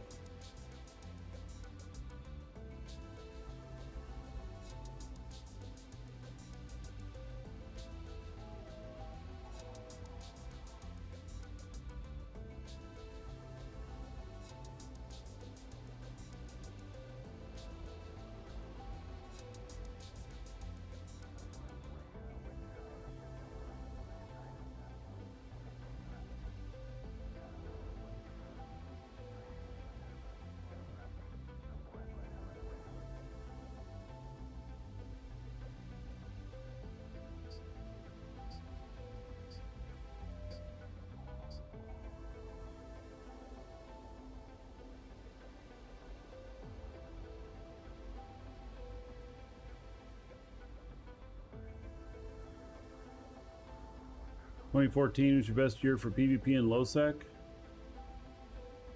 Yeah.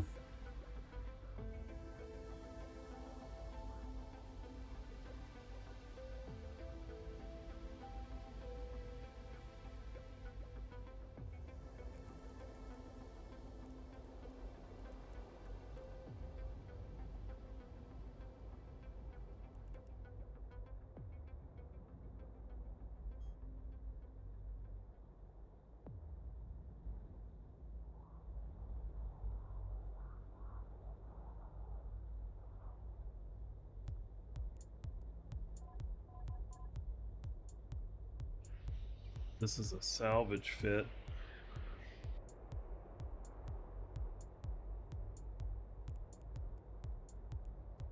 Doesn't have hardly any DPS.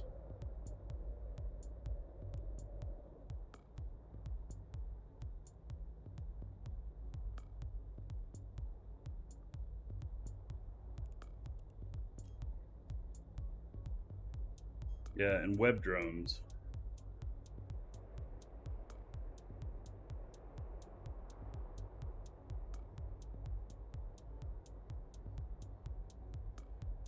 Trying to think of what I'd like to fly next.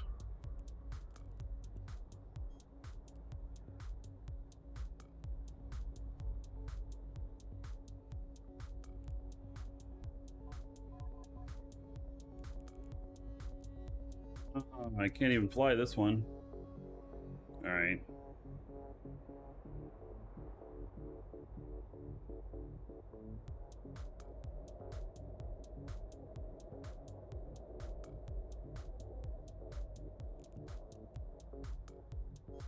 All right, well, I'm going to take out one of my brawling ships.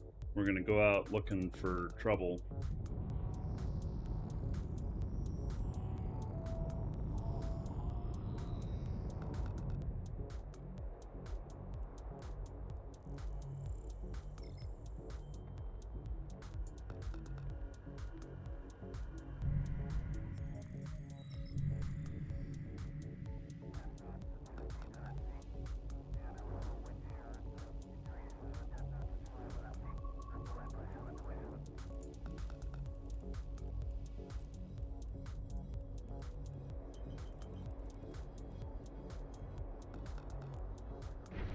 All right, heading out for trouble.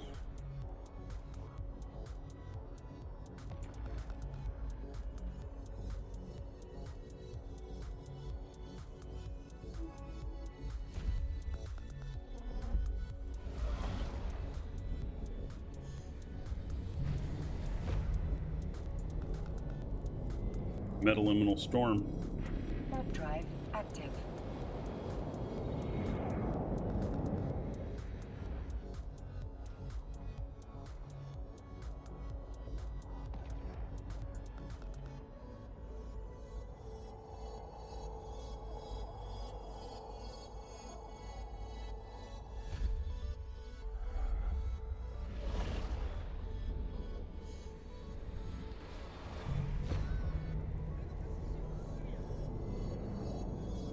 Warp drive active.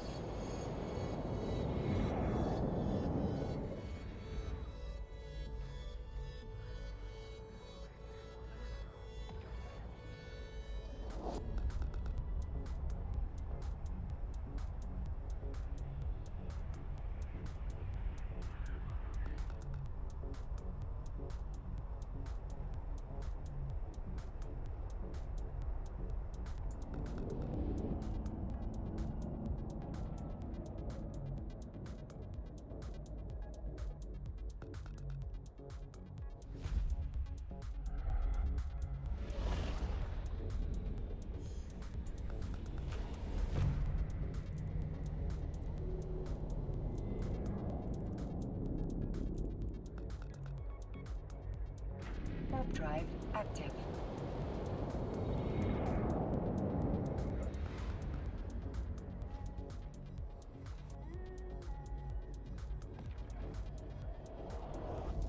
So we're just skirting on the outsides of this. All three of these systems have been weak storm.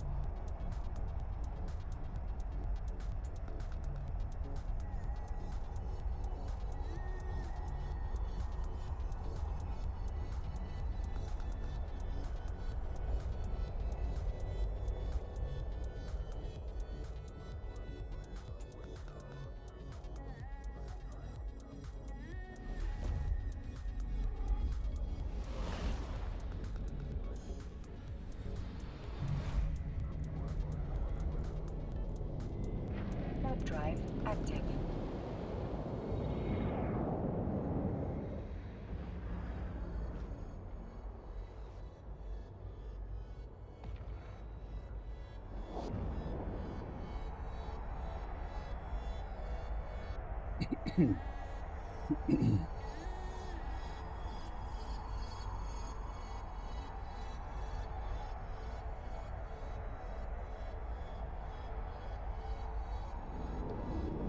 Right. There's been a hostile reported in this system I'm about to go into.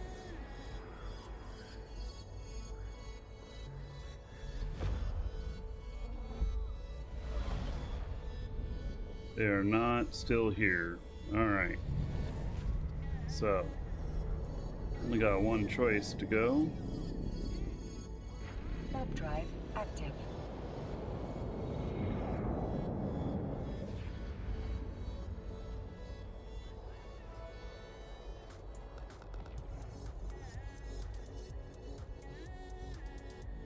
Audrey, hello, welcome. Thank you for the follow.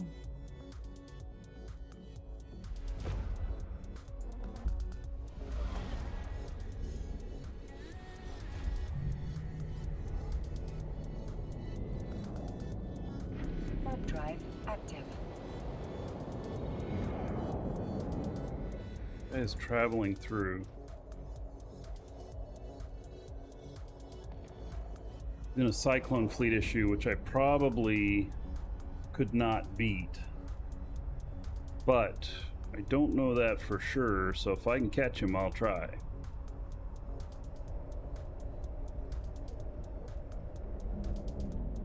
I'm way far out now, though.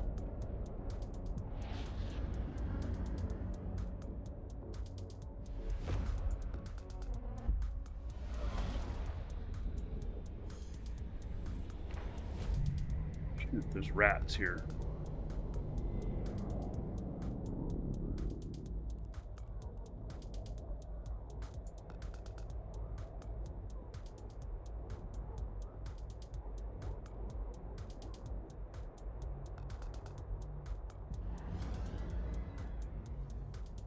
Okay, well, here we go.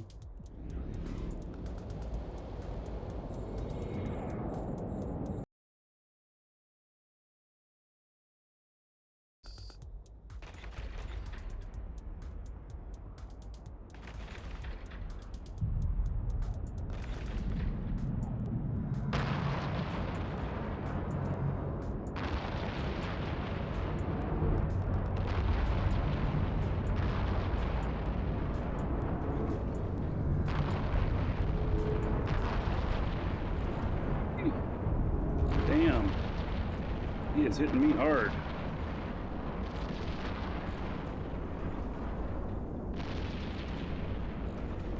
And I am out of juice. All right.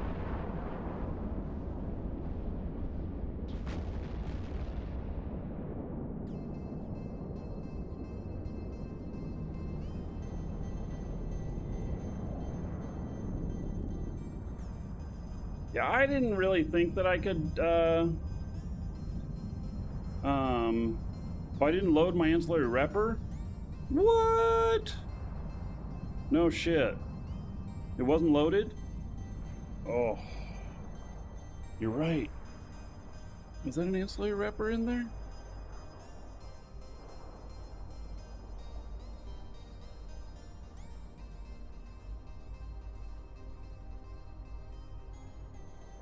Yeah. Well, that's a big mistake. Yeah, that was a big mistake.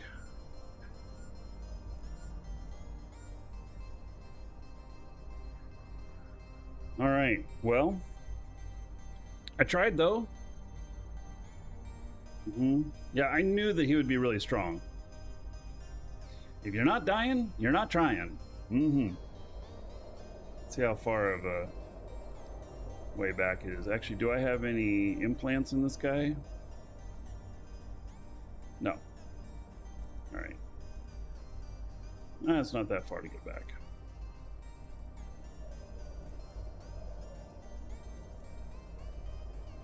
Warp drive active.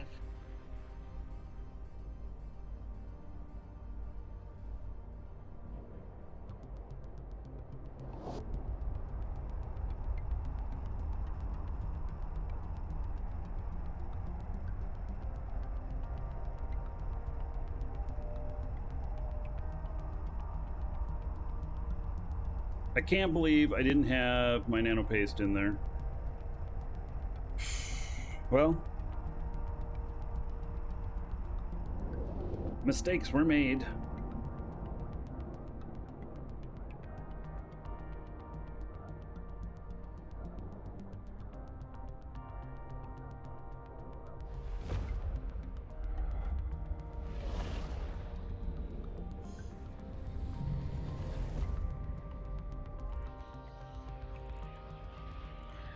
Warp drive active.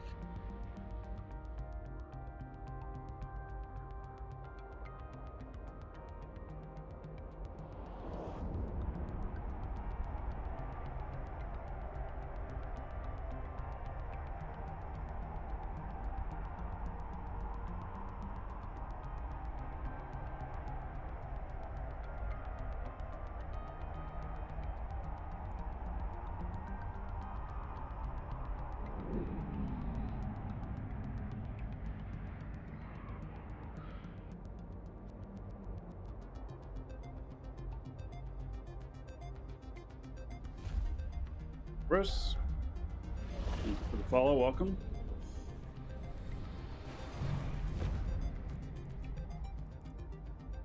Warp drive active.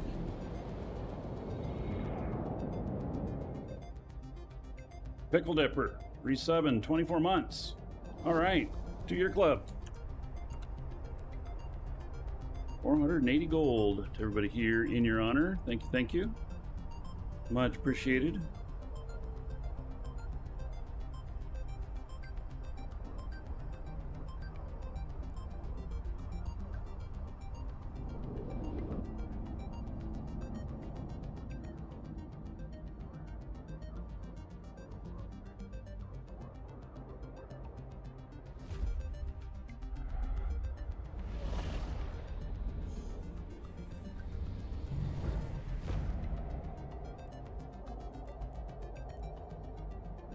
Warp drive active. Lucky, hello. Terry, what happened?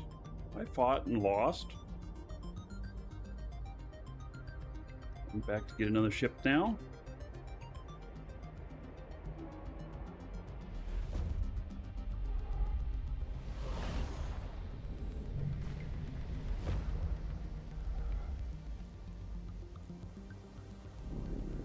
Warp drive active.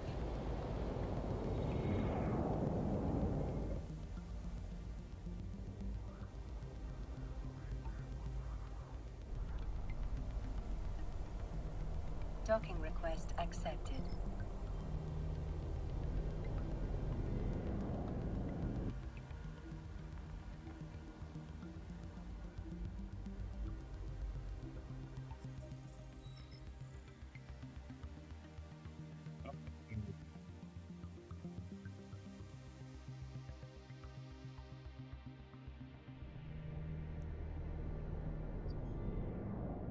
This time I'll make sure that the paste is loaded.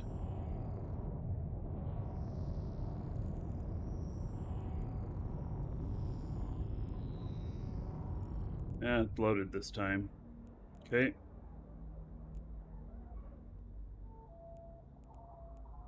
Man, that was a blunder. All right, step away for just a moment. Be right back.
All right.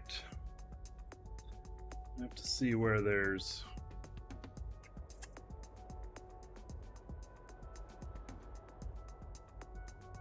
guy is still running around that I fought.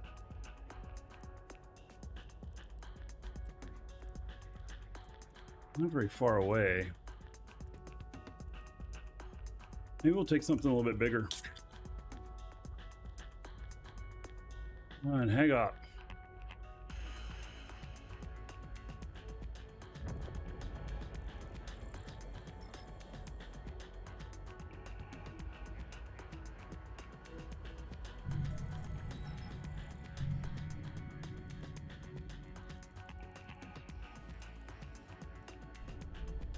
Warp drive active. All right, let's see here. Hag up. 45 months of a sub.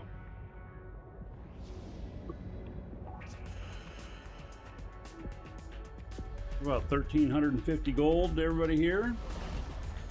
In your honor. Thank you, thank you.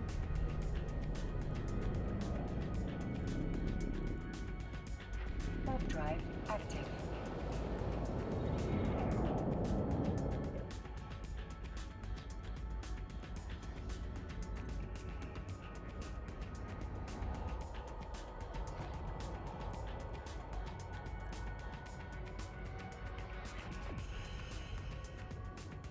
All right. It's a much better ship to take them on in.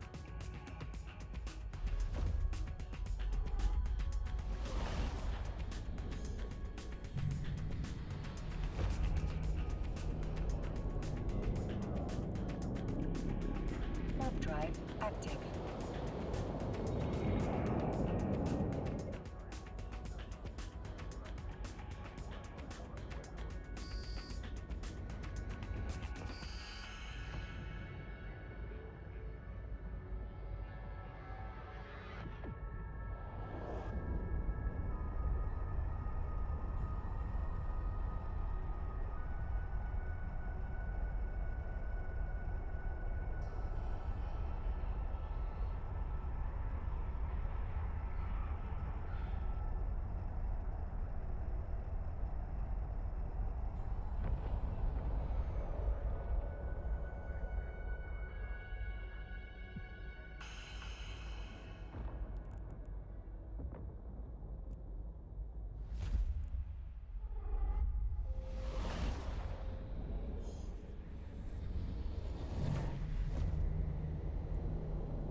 Damn it. Just went through. Should have stayed on the other side.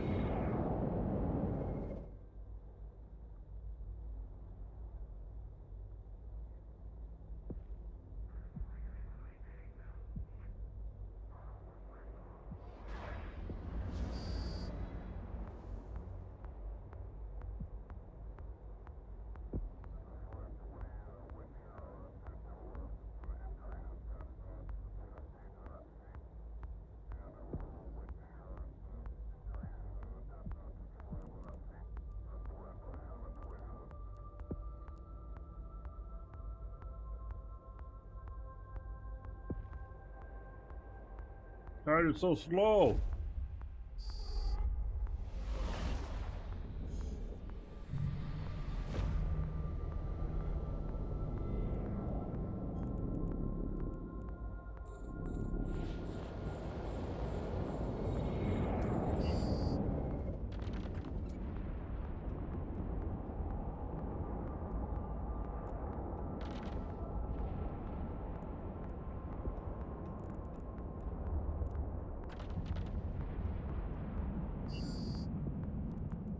Crashed the gate.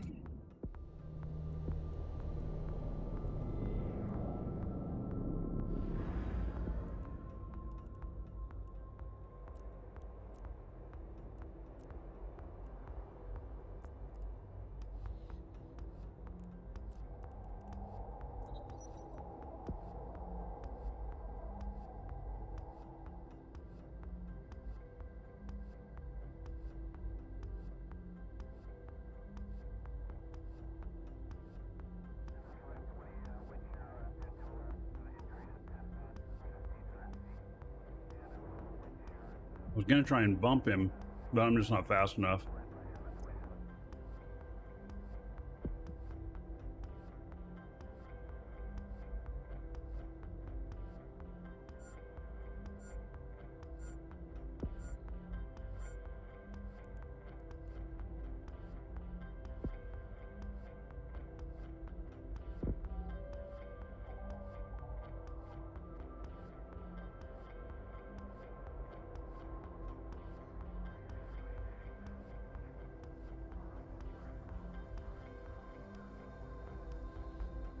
Oh, they got him.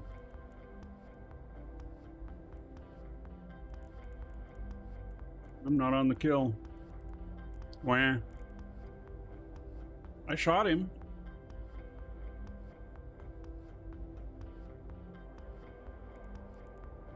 Right.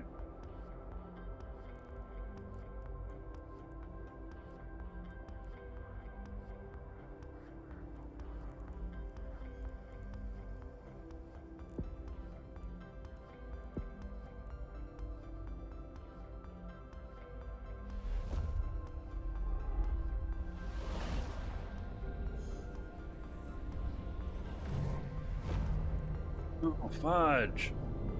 We got all these. We got this guy calling for help. There's no way I'm going to be able to get to warp. Warp drive active. Oh, I am getting to warp.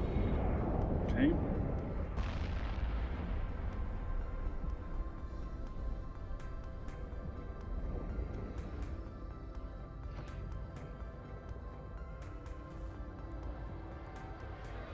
All right, we got another one here.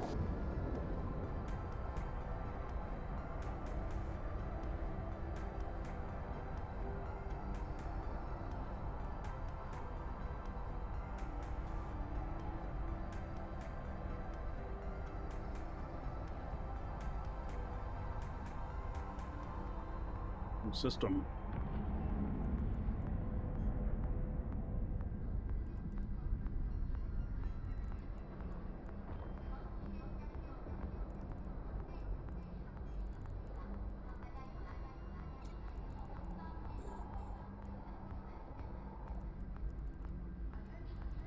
You did. All right.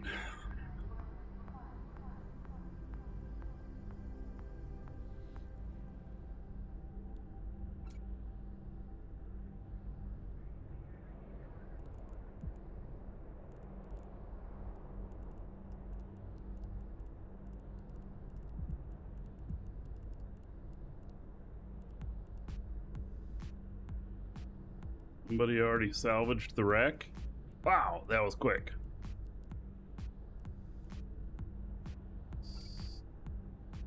I'm impressed.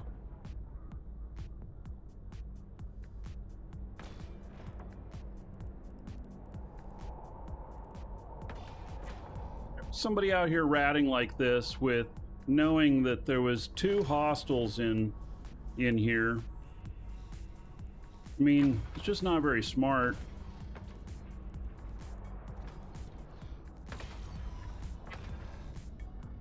Warp drive active.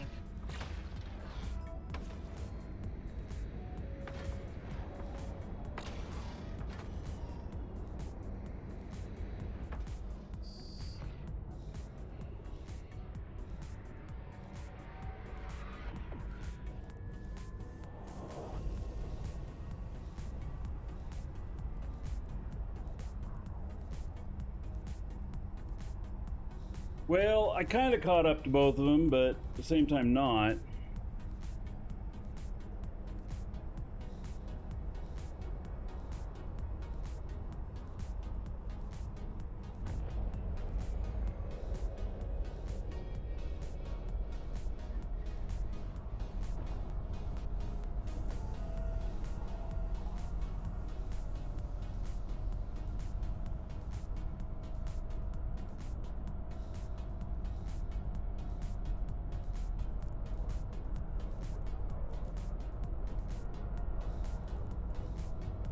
Back.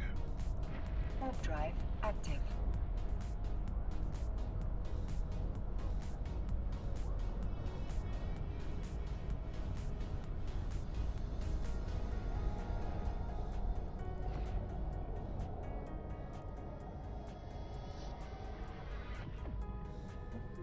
There is some salvage here.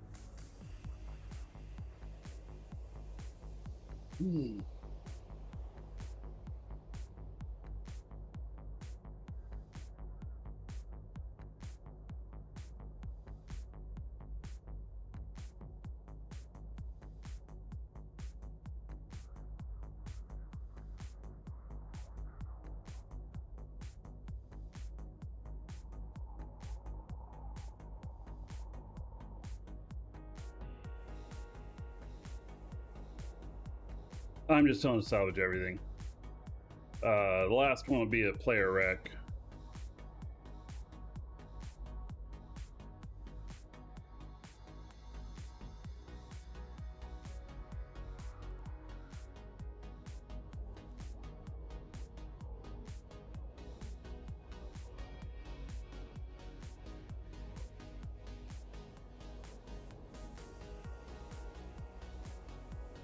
Mace.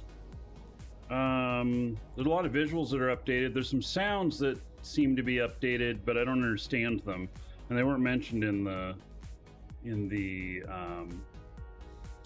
patch notes. A lot of visuals updated though, and I think we can now use the roke. I should totally try and make a brawler roke.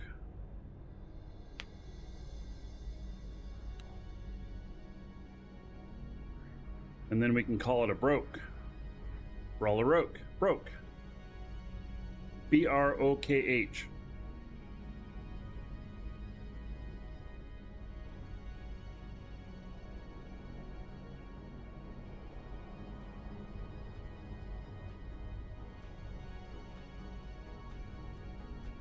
Sand Wrinkle, I don't know what you're asking on both things. If you're asking about this fit, it is on EWB, exclamation point EWB. And what I recommend 64 Eve standard. 64 what?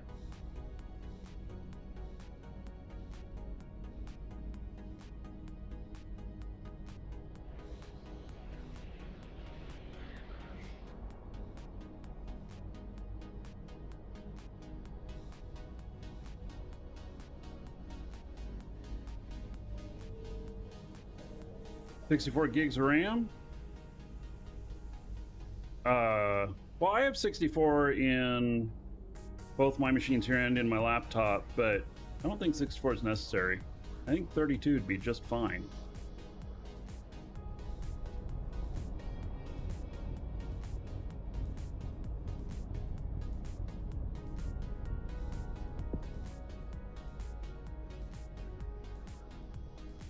But if it's cheap to go to 64, then you may as well, because in the long term, you know, near the end of the life of the laptop, 64 will probably be norm or computer.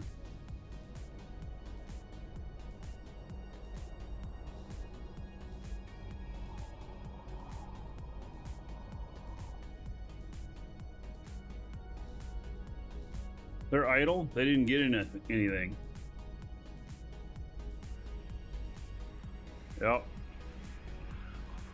I don't show one coming back, so they didn't get anything. So, oh. But I did get 9.5 million in salvage. Wow.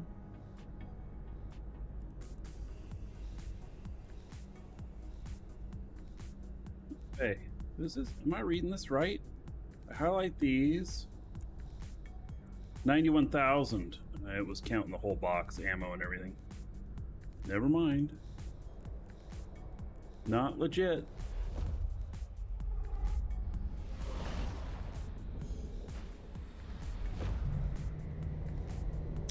Somebody left their drones out here. All right. Let's scoop them up. These were out here from earlier. I figured they would come back for him, but I guess not.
Right, running into the gate.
I don't know why picking these up resets your view. That's been a bug forever.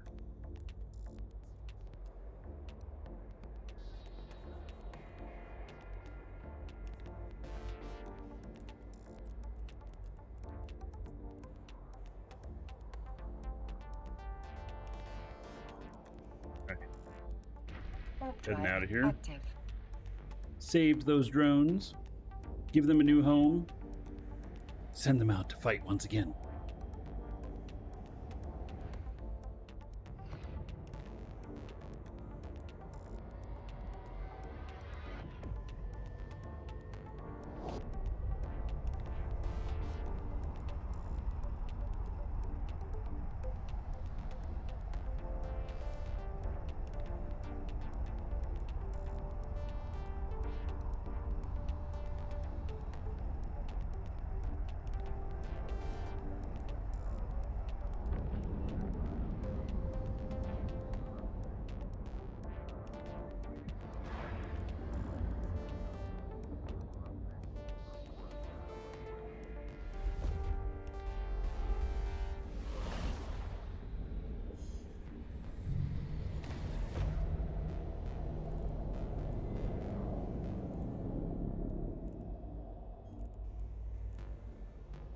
Warp drive active.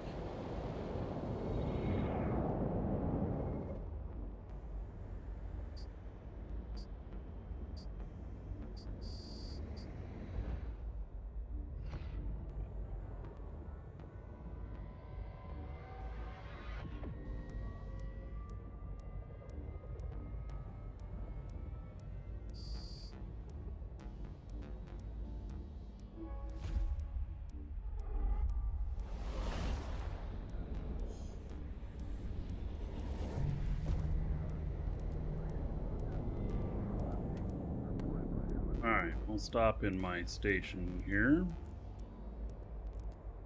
Warp Drop drive off a little bit of active. loot.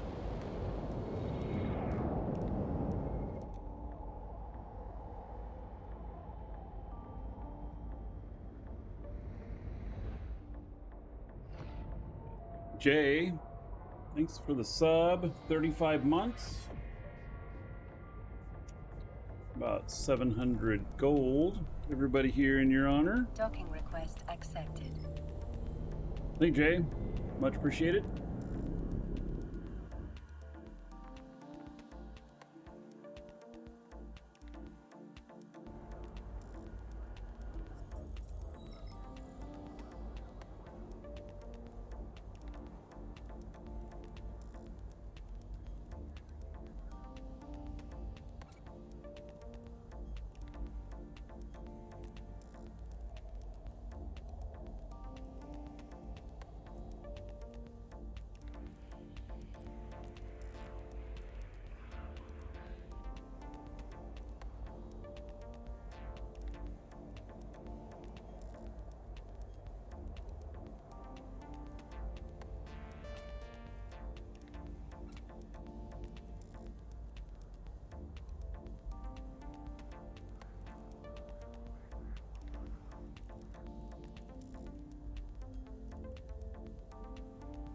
Go into ammo. There are actually a bunch of items in here that should be repackaged.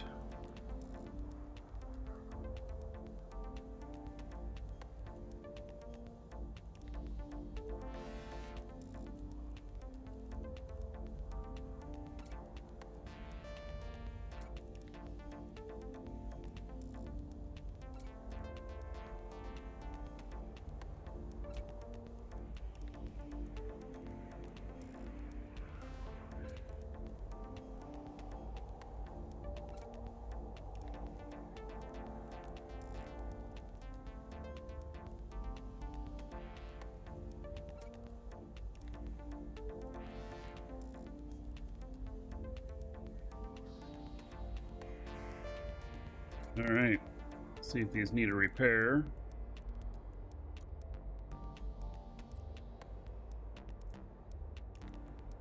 Just one.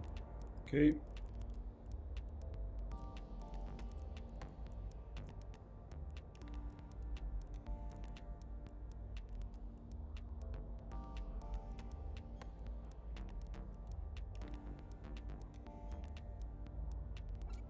All right, there we go.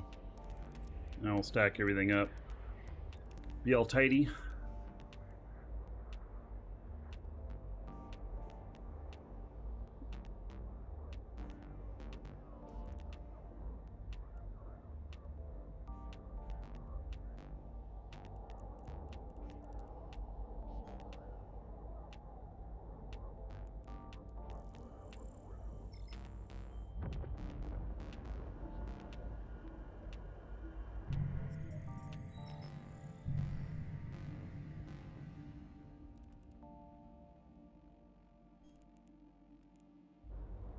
Warp drive active.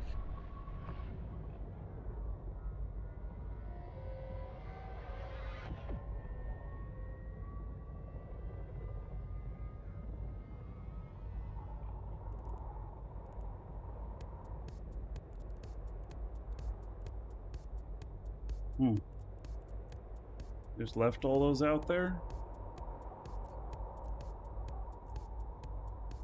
Warp drive active.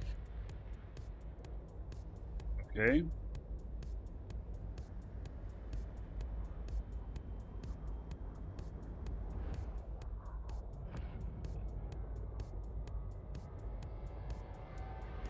These might have some value.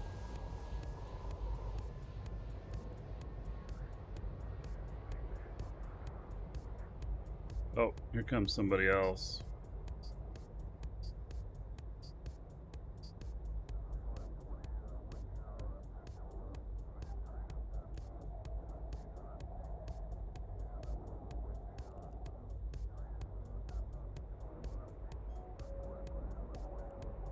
Oh, they're not here.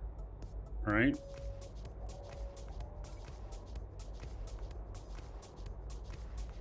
See if I can salvage these.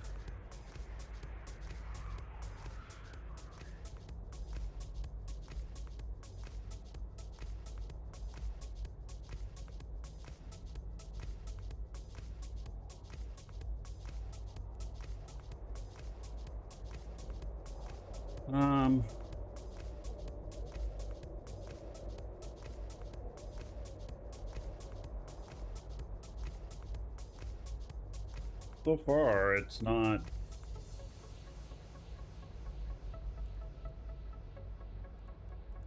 really.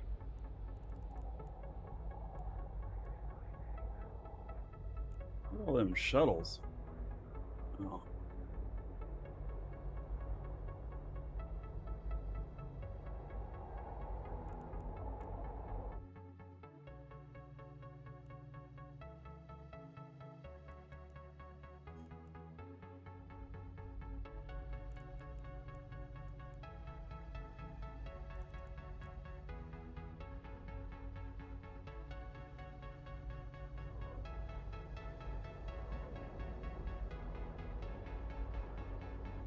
I don't know. This was one of those capital sites, pretty sure. I thought that they usually salvage them themselves. Maybe the salvage isn't that good? I don't know.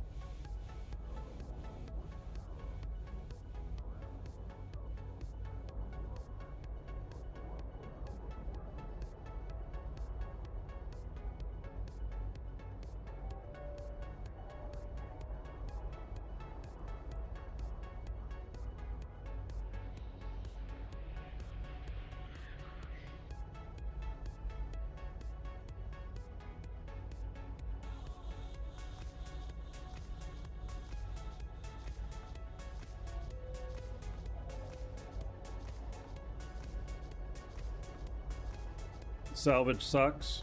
All right.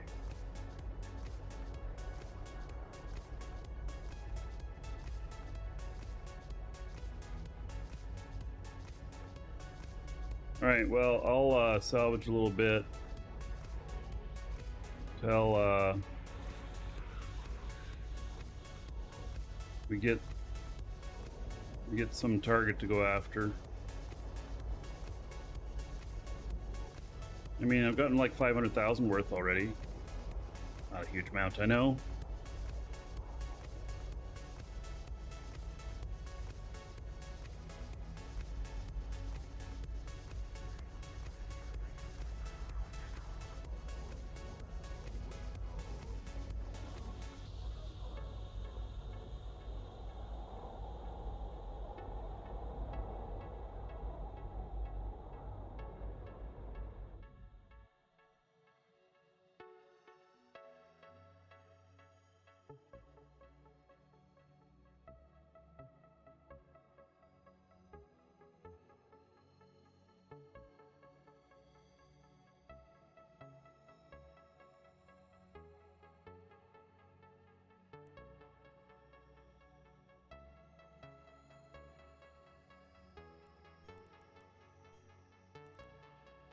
It's 800,000 so far.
About 1 million in salvage right now.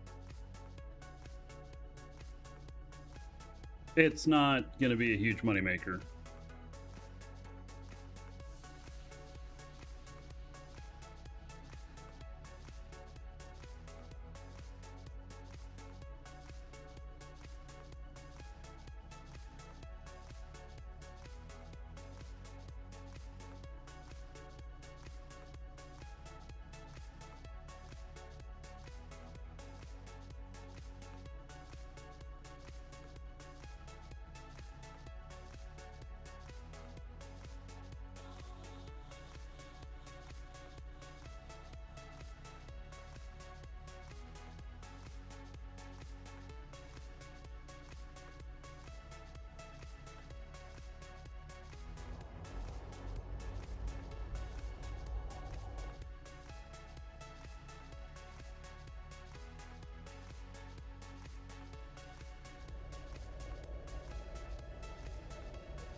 The only thing you can do for salvage drones to make them more efficient is put in rigs or modules that increase the flight speed of them. I don't think there's anything else that actually improves their accuracy or anything.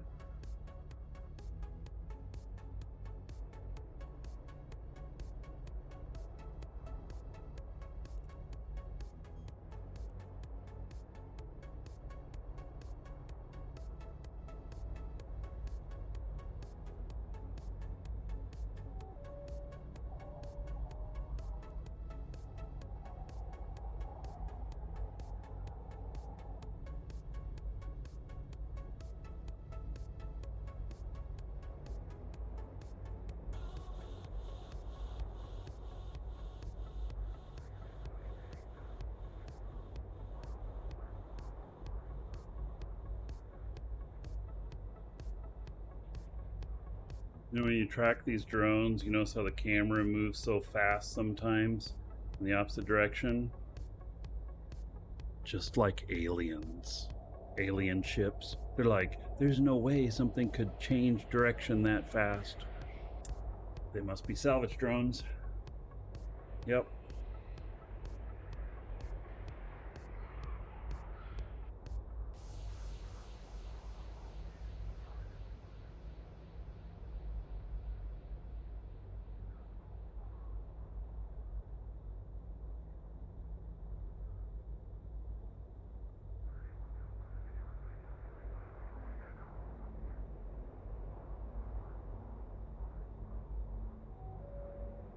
I'm about 1.5 million currently. Not a huge amount now, is it?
It's 2 million.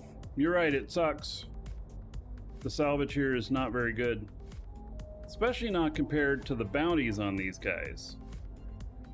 Because the bounties on these guys are like 5 million each.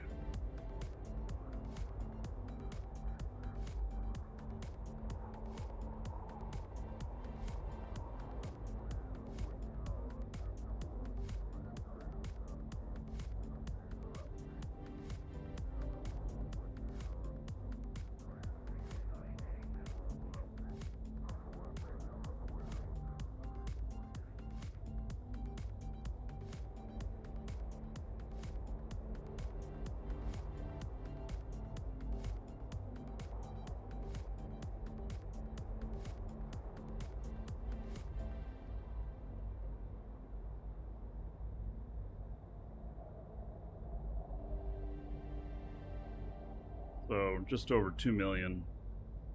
I don't know how much of this I've salvaged. I actually don't know how many there are. You know, that how many rats there are on these sites.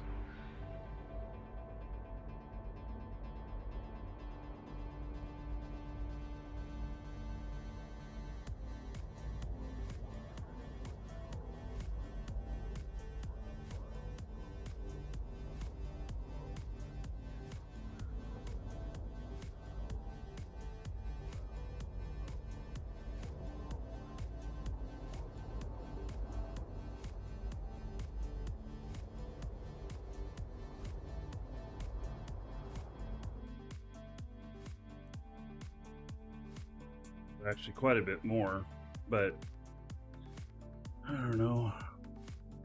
We're at 2 million. Maybe there'd be like 3.5, 4 million in total. That's what it kind of looks like. I mean, if it follows the same trend, I don't see why anything else, unless there was something in here. There's no named ones that happened in these, are there? Nope. I don't see anything named. Because obviously a named one would pay well. But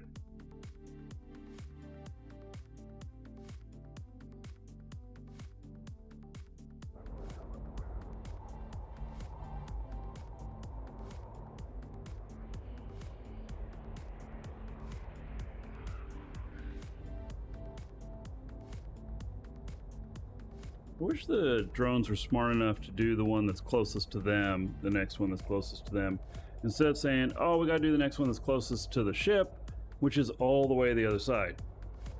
You know?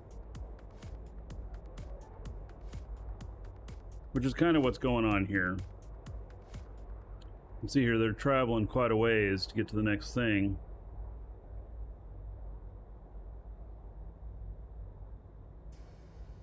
Yep, all the way on the other side of me.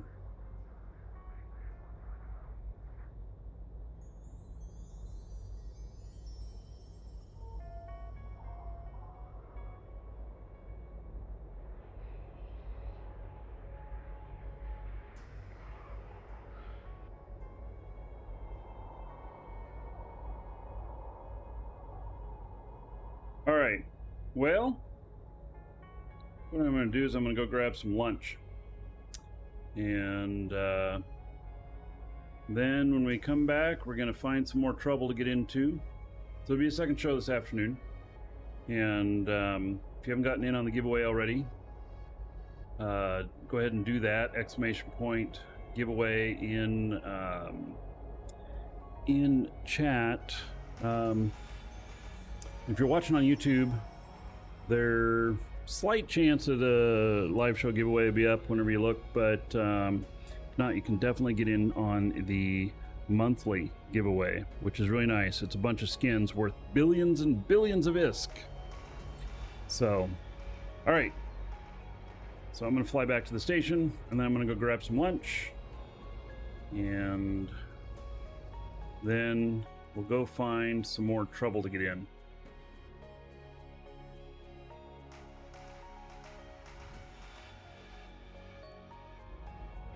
Warp drive active.